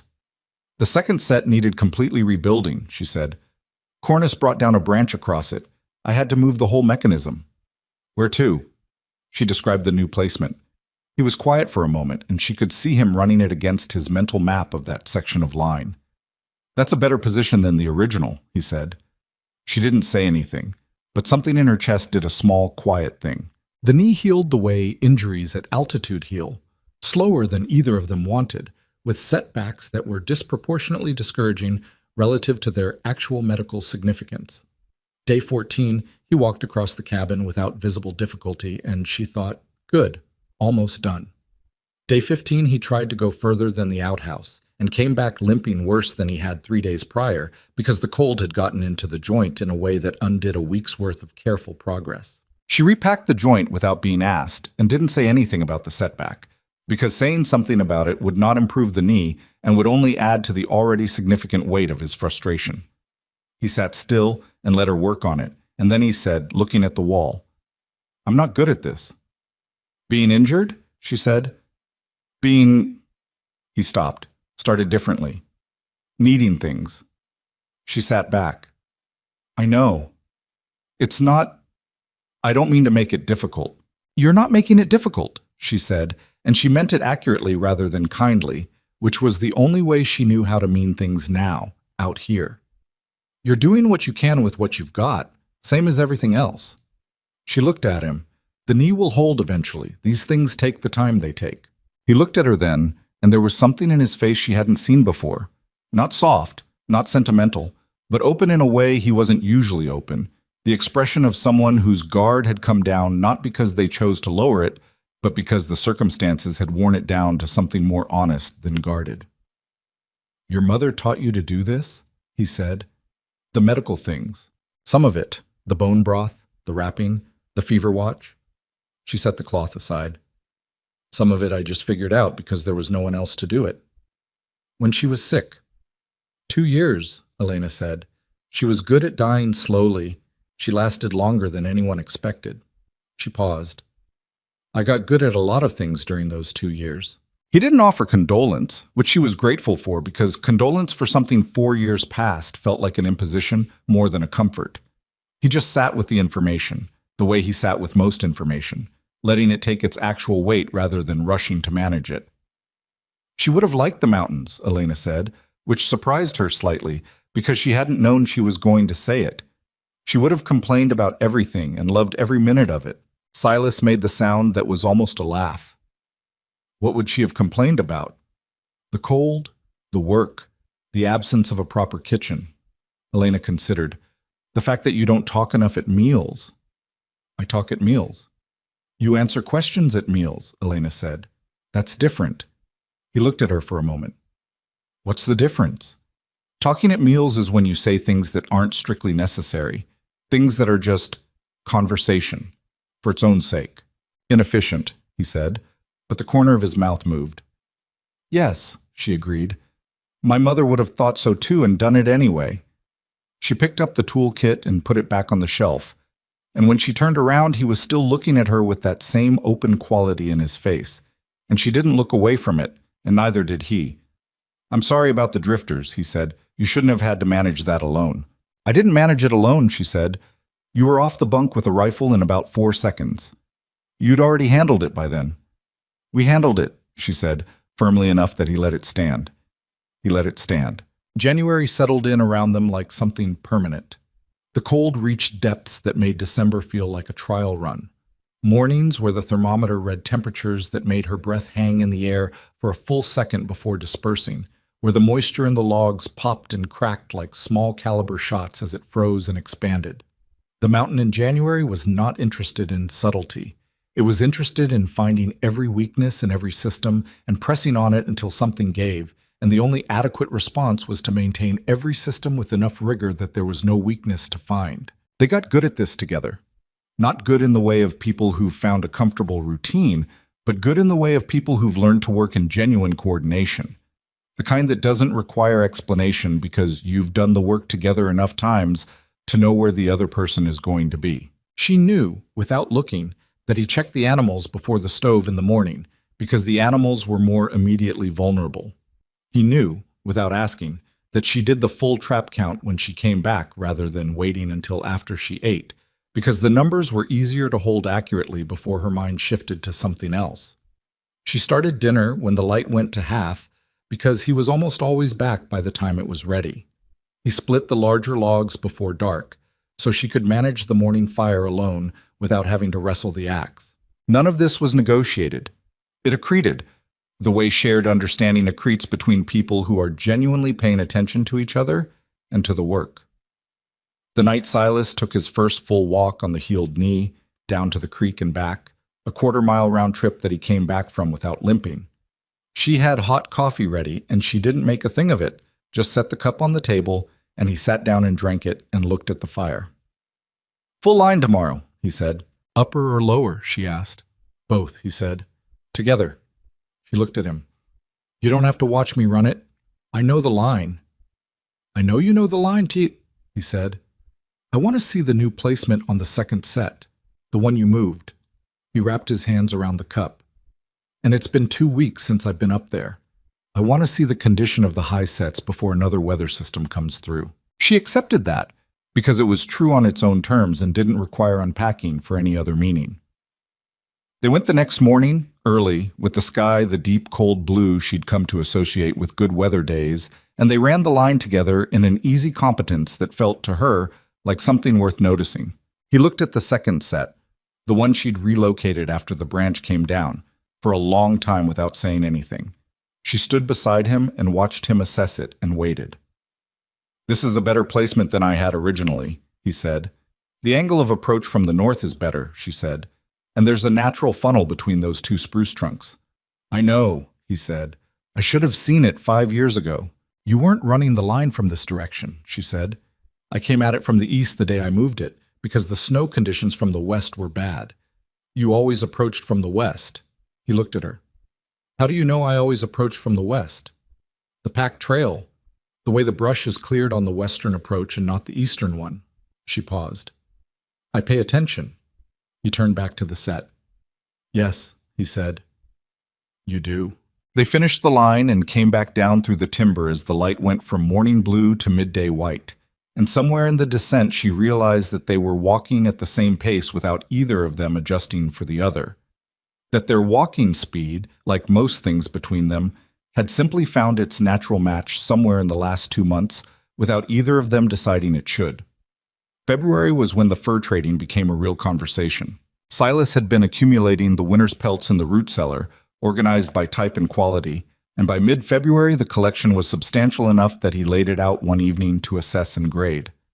Elena helped him, having learned enough about quality gradation by now to make genuine distinctions. The difference between a prime pelt and a good one, what the buyer in Caldwell would pay for each grade, which pieces could be bundled together for volume pricing. "This is a good winter," Silas said, looking at the spread.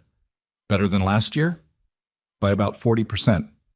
He moved a stack of mink to the prime category. Partly the trap line being back to full capacity. Partly, he paused. The second placement, the moved set.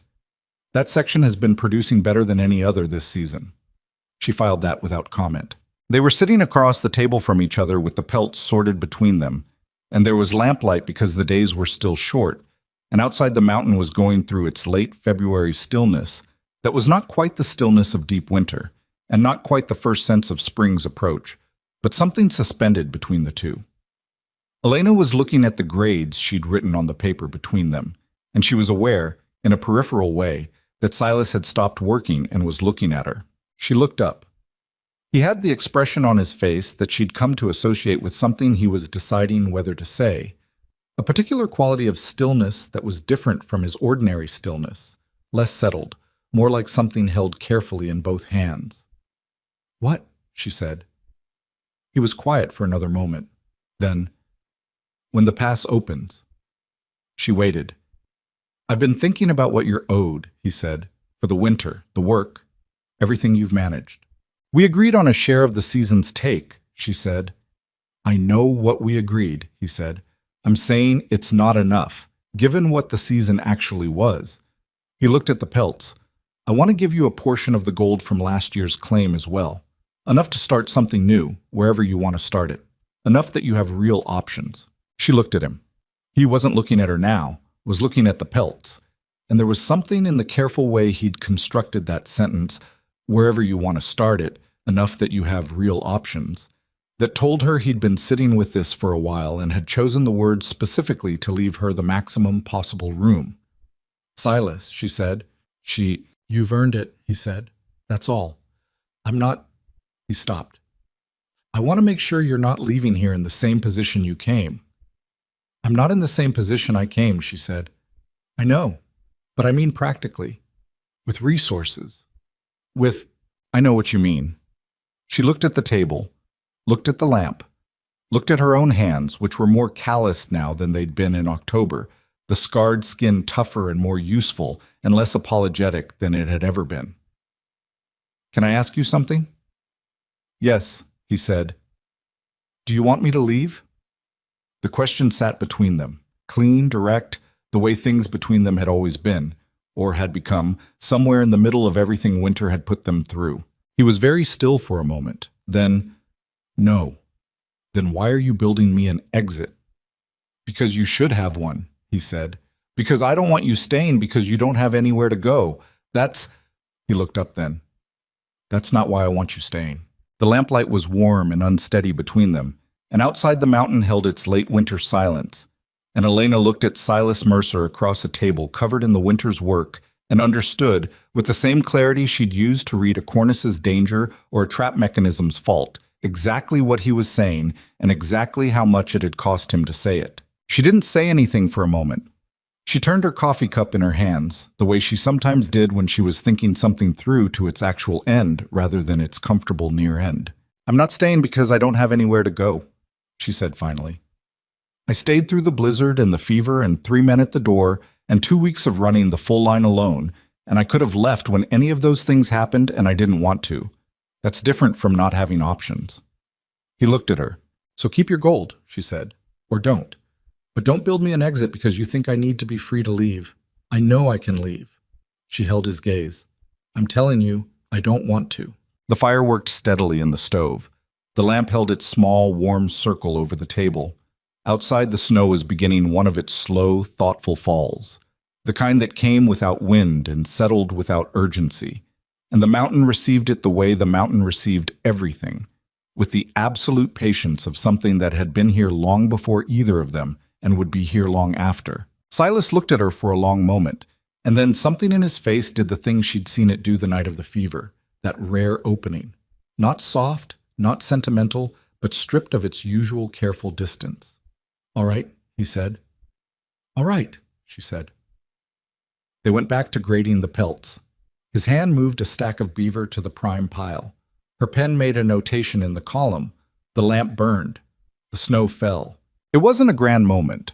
It was quiet and a little clumsy and completely real, the way the best things between people usually are. Not arrived at cleanly, but worked toward honestly, through all the friction and cold and difficulty that made it mean something by the time you got there. She was still sitting at that table an hour later, long after the pelts were sorted and the lamp had been trimmed and the stove banked for the night, and she thought about the woman who had closed a door quietly after Franklin Gable walked away from her porch, and thought about the drive between that woman and this one. The trap lines run alone, the fever watched, the pot of broth thrown at a man's face, and she understood that the scars on her arms had always told the truth about her. She had always been the person who survived things. She'd just finally found somewhere that needed exactly that. March came in the way it always did in the Cerro Range. Not gently, not with any of the softness that the word spring implied to people who lived at lower elevations, but with a kind of grudging, incremental loosening. The snow didn't melt so much as it negotiated. It retreated from the south-facing slopes first, leaving bare ground in patches that looked almost startling against the white, like the mountain was beginning to remember. It had another color underneath all that winter. Elena noticed the change first in the light. The angle of it shifted sometime in early March, coming through the cabin's small east window at a different slant that hit the table in the morning rather than the floor, and she found herself sitting in it while she had her first coffee, turning her face toward it slightly without deciding to, the way a plant will angle toward a window without having any opinion about it. Silas noticed her doing this and didn't say anything about it, which was how he handled most of the things he noticed about her now, with a quiet, specific attention that had stopped feeling like observation and started feeling like something closer to care. They were different with each other than they'd been in October. Not dramatically different. There was no single conversation that had changed things, no declared moment. It had been accumulative, the way trust between people who aren't naturally demonstrative tends to be, built in layers so thin you couldn't point to any individual one and say, there, that was when it changed. But when you stepped back and looked at the whole structure, you could see that it was solid, that it would hold weight. She still didn't know everything about him. He still had silences she didn't try to open. There were mornings he came down from the loft with something dark behind his eyes that she'd learned to read as leave it alone. And she left it alone, because she wasn't under the impression that knowing someone completely was a thing that happened or needed to happen. She knew what mattered. She knew what he did when things went badly. She knew he'd crawled 40 yards through chest-deep snow on a damaged leg and hadn't stopped. She knew he'd come off a bunk on a knee that should have kept him flat because she was at the door alone. She knew he was fair in the specific way that some people are fair, not as a performance, but as a structural feature, something load-bearing in who he was. That was enough. That was, she thought, considerably more than most people got. The pass opened in the third week of March. Silas knew it the same way he knew most things about the mountain, by reading several indicators simultaneously rather than waiting for one definitive sign.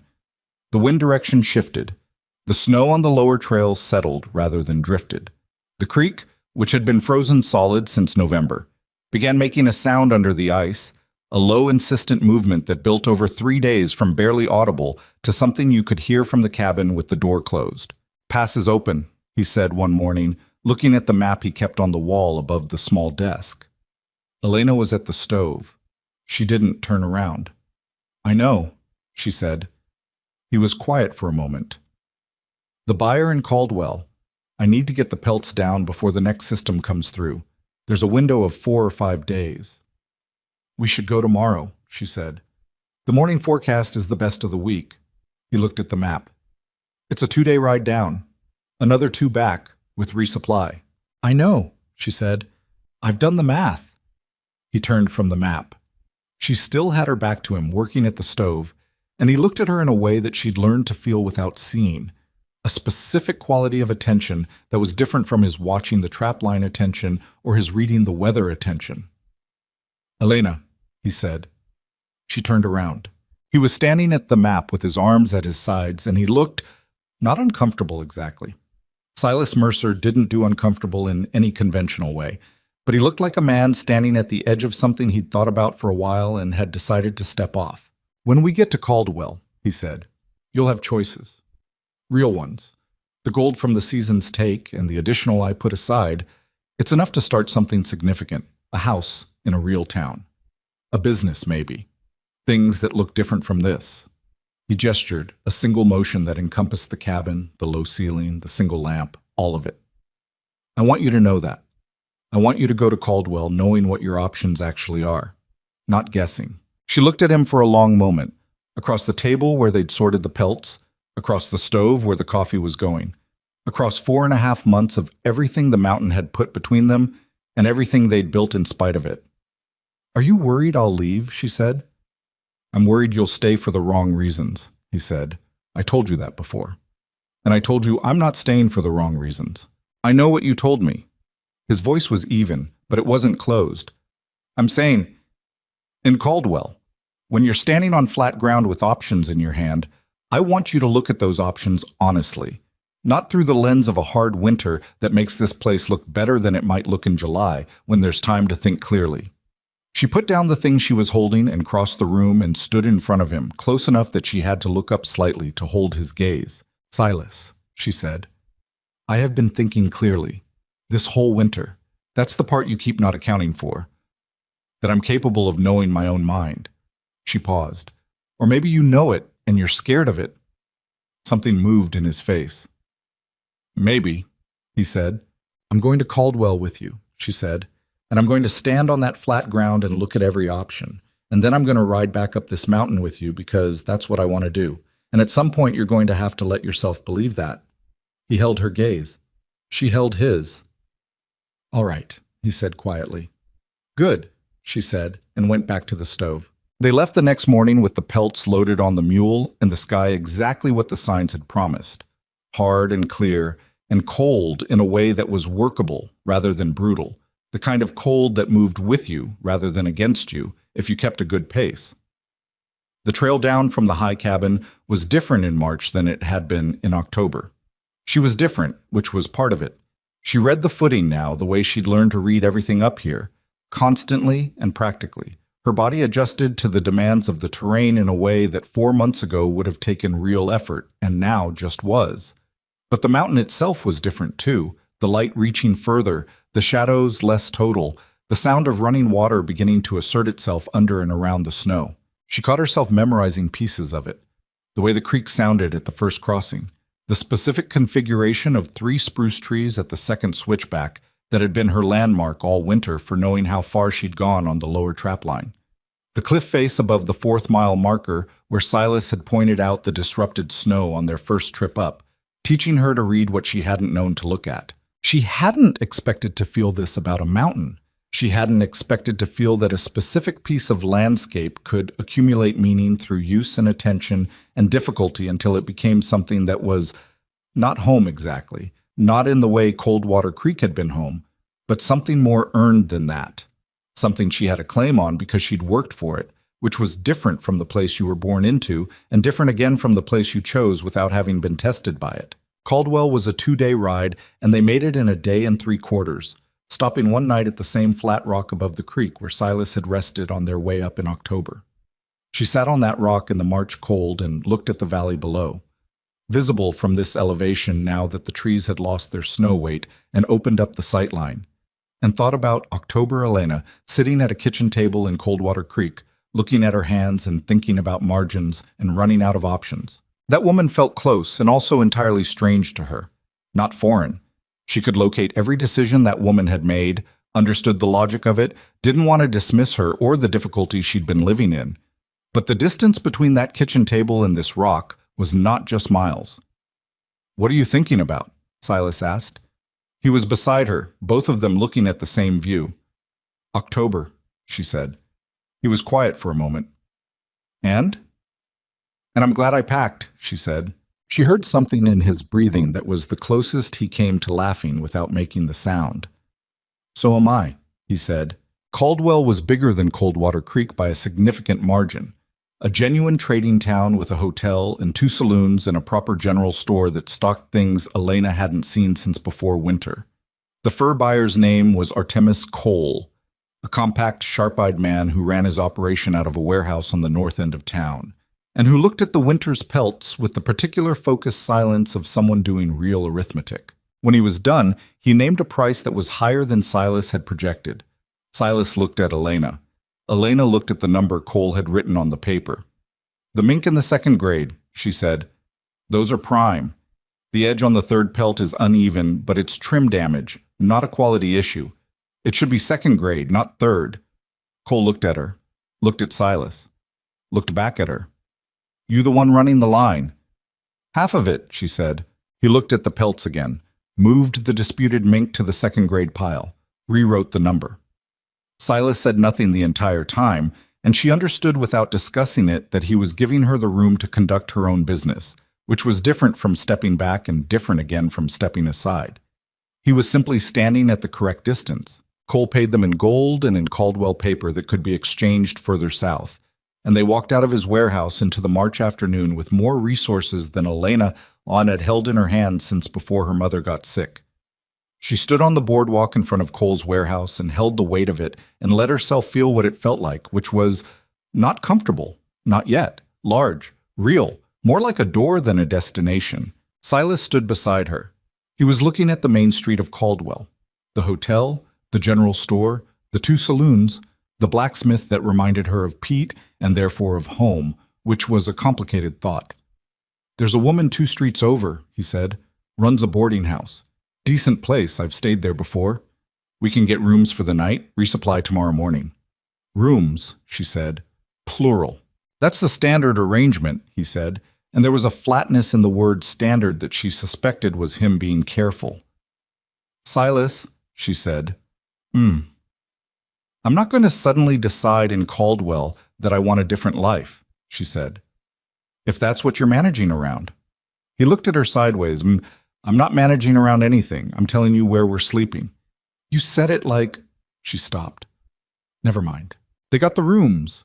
They ate dinner at the hotel's small dining room, which had a menu and a tablecloth and a woman who refilled the coffee without being asked, and it felt so thoroughly odd after 4.5 months that Elena sat in it for a moment before she could eat, just absorbing the quality of it.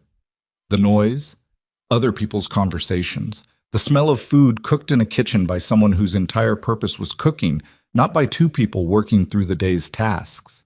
"Strange," she said. "It always is," Silas said. "First day in town after a long season. Wears off in a few hours." "Does it feel like relief?" she asked. He considered that honestly, which was the only way he considered things. "No," he said. "It feels like somewhere I'm visiting." She nodded. That was accurate. That was exactly what it felt like. They were the only people at their table, and in the relative quiet between the other diners' conversations, she said, "I want to send a letter to Pete Danver." He looked up. "I told him I'd come back in the spring," she said. "I want to tell him I'm not. Or, not in the way I meant when I said it. I want him to know I'm all right." Silas set down his fork. "He'll be glad to hear it. Will you—" She paused. "Would you write something to him too? He'd want to know you're well. He worries about the people he cares about without saying he worries." Silas was quiet for a moment. "Yes," he said. "I'll write something." They wrote the letter that evening in their separate rooms and slid the pages under each other's doors to read, which was a strange and oddly tender process, seeing his handwriting for the first time, which was the handwriting of someone who wrote rarely and therefore with more care than speed. His section to Pete was 4 sentences. Hers was longer. She folded them together and addressed the envelope and put it in her coat pocket to post in the morning. She lay awake in the boarding house bed for a long time that night, listening to the sounds of Caldwell, so different from the sounds of the mountain, which had been total and enormous and entirely indifferent to human concerns. Caldwell was small sounds, someone moving in the room above her, a horse in the street below, a door closing somewhere in the building, the faint noise of one of the saloons 2 streets over. Human sounds, the sounds of people living in proximity, with all the friction and comfort that involved. She thought about Coldwater Creek, about Margaret Holt and Cecily Pruitt and Franklin Gable, and she tried to locate the anger she'd once had for all of that and found that it had gone somewhere she couldn't quite access anymore. Not forgiven, exactly, just reduced in importance by the sheer weight of everything that had happened since. You couldn't carry a long resentment and a full winter at the same time. There wasn't room. You put down what you didn't need to survive, and sometimes what you put down was lighter than you expected. The scars were still there. They would always be there. Ridged and silvered on both forearms, the skin tight in certain temperatures, the ache and deep cold that she managed now with Silas's pine tar salve and with the habit of movement she'd built all winter. They were still the first thing people noticed. Cole had looked at them, briefly, when she corrected his grading.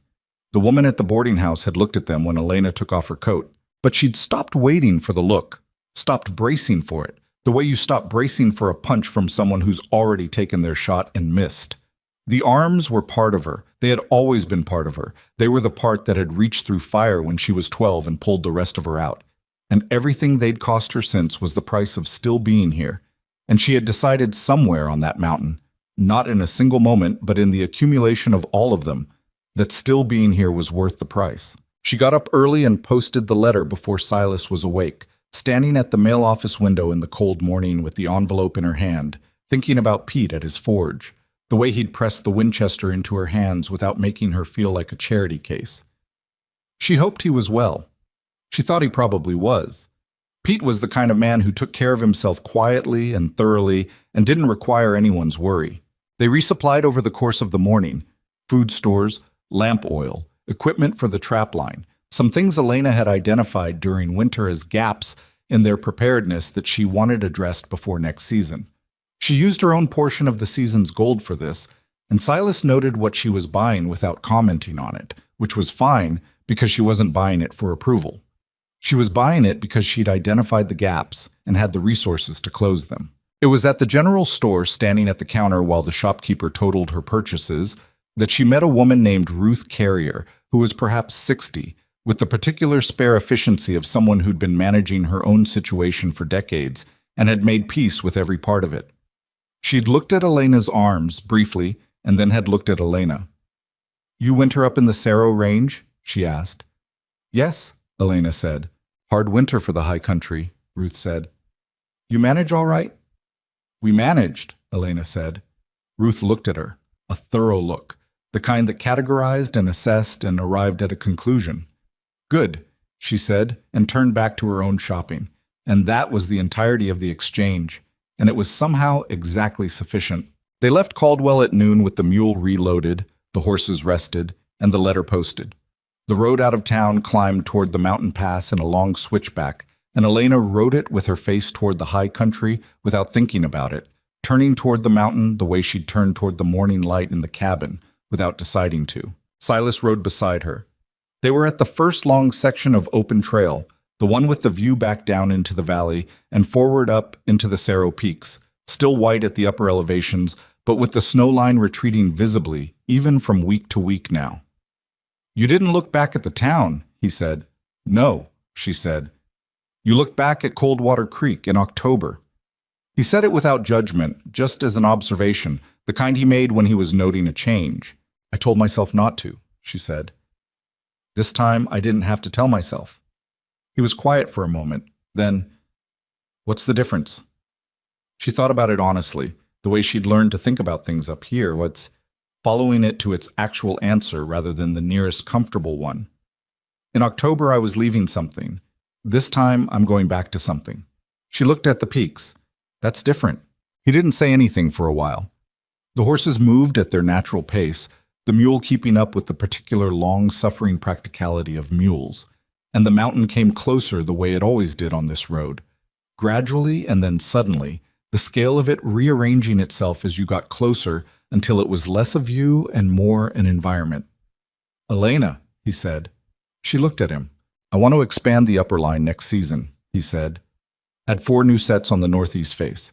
I've been watching game movement up there for 2 years and it's consistent, but I need the lower line to be fully independent for me to have the time to work the new section."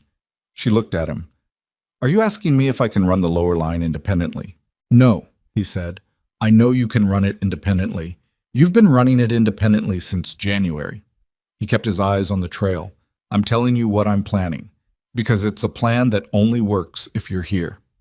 She held that for a moment. The mountain air was cold and clean and thin in the way that high-altitude air is thin, and the trail was climbing steadily, and the horses breathed with the particular rhythm of working horses at a working pace. 4 new sets," she said, "northeast face. We'll need to scout the approach before the snow goes completely. Easier to read the terrain when you can still see the game trails from the surface compression." "I know," he said. "We should go up next week, while the snow's still consolidated." "I was thinking the same," he said. They rode through this pass as the afternoon light went long and golden across the snow, the particular gold of late winter mountain light that was different from any light at lower elevation, harder and colder and more honest, without the softness of atmosphere between it and the eye. The cabin was another hour above the pass, and she could see the ridgeline that sheltered it from this approach. Familiar now, in the way that shapes become familiar when you've oriented yourself by them enough times. The lean-to would need checking. The trap lines had been sitting for 4 days. She'd want to look at the door frame repair before the spring thaw put pressure on it. She was already thinking in lists, already home in her mind before they arrived, her attention moving through the cabin's systems the way Silas had moved through the first arrival checks on the day they'd gotten here in October. Except now it was her cabin too, mapped and known, and hers in the way that only things you've worked for are yours. They arrived in the last of the light. The clearing was still snow-covered, but the melt was beginning at the south edge, the first bare earth appearing in a thin, dark line along the tree roots. The cabin sat where it always sat, unlovely, solid, exactly itself. Elena dismounted and started on the animals before Silas asked, because the animals needed doing, and she was already there, and there was no version of this where she waited for instruction. She was working on the mule's rigging when she heard him on the cabin steps behind her, checking the door frame the same way she'd been planning to. "Repair held," he said. "I know," she said, "but check the south corner. There was compression there in February I didn't fully address." She heard him move to the south corner. A pause. "You're right. I'll pack it this week before the melt makes it worse." "There's extra pitch in the root cellar," she said. "Left side, middle shelf." "I know where the pitch is," he said. "I know you know," she said. "I'm telling you, I stocked it." There was a short silence, and then the sound that was almost a laugh. She finished the mule's rigging and led the animals into the lean-to and set about their care with the efficiency of someone who'd done this enough times that the steps were stored in her hands rather than her head. Behind her, she heard Silas working on the door frame, the sounds of the toolkit coming out, the scrape of the old packing being cleared. The light went from gold to gray to the deep settled dark of an early spring evening in the high country, and the stars came out above the Sarrow Range in the particular density of stars that you only got at this elevation, overwhelming in the best way, the kind of sky that made the concerns of towns and social judgments and 7 men with their hats in their hands feel very distant and very small. Elena finished with the animals and stood for a moment in the lean-to doorway, looking at the stars, breathing the cold air that smelled of pine and snowmelt and wood smoke from the fire Silas had already started inside. She was tired in the good, complete way of a day properly used. Her hands ached at the wrists in the particular way that came at the end of hard days. And she would use the salve before sleep, and tomorrow she would wake before light and start the fire, and the coffee would be ready and there would be work to do. She went inside. Silas was at the stove already, the fire built up and the coffee working and a pot of something simple starting on the heat. He'd shed his coat and was moving through the familiar space with the ease of someone returned to the right place, and he looked up when she came in. "Animals good?" he said. "Yes," she said. "The gray's off on his left front. I'll check it in the morning." "I noticed that on the last section of trail," he said. "Probably just a stone bruise. Should clear in a day or 2. She hung her coat on its peg. The cabin was warm and the lamp was lit and the coffee smell was working its way into every corner, and outside the mountain held its enormous cold patience, indifferent as always to the small human arrangements happening inside this log-walled room. She sat down at the table. Her table. That was a thought she let herself have without qualifying it. Not Silas's table that she used, not the table in the cabin where she stayed. Her table because she had earned it in every way that mattered, through blizzards and fever and armed men at the door, and weeks alone on the trap line and every small daily act of showing up and doing what the place required. "I was thinking," she said, "about the northeast face, when we scout it next week." He poured the coffee and set hers down in front of her. "What about it? If the game movement is what you think it is up there, we might be able to add a 6th set as well, not just 4, depending on the terrain." He sat down across from her. He wrapped his hands around his cup. He looked at her with that particular quality of attention that was the most distinctly his thing, direct, complete, not performed. "A 6th set would require a different approach route," he said. "The northeast face has a choke point about 2/3 up. I've never found a clean way around it." "I want to look at it from the east," she said. "There's a ridge line that might give us a second approach. I noticed it in February when I was running the upper line in the storm aftermath." He was quiet for a moment, thinking it through against his own internal map of that section of mountain. That could work, he said. She drank her coffee. The fire worked in the stove. The mountain settled into its night outside, the particular stillness of the high country after dark, total and ancient and completely unconcerned with whether anyone found it beautiful. She found it beautiful, not in the soft way that words sometimes implied, not pretty, not comfortable, not gentle, beautiful in the harder sense of a thing that was entirely what it was and didn't pretend otherwise. Beautiful the way honesty was beautiful, the way a well-set trap was beautiful, the way a repair that held through a winter was beautiful, the way the truth between two people who'd stopped pretending was beautiful. Some things had no need ending because they weren't endings. They were just the place where the story you could see gave way to the story you had to live to find out.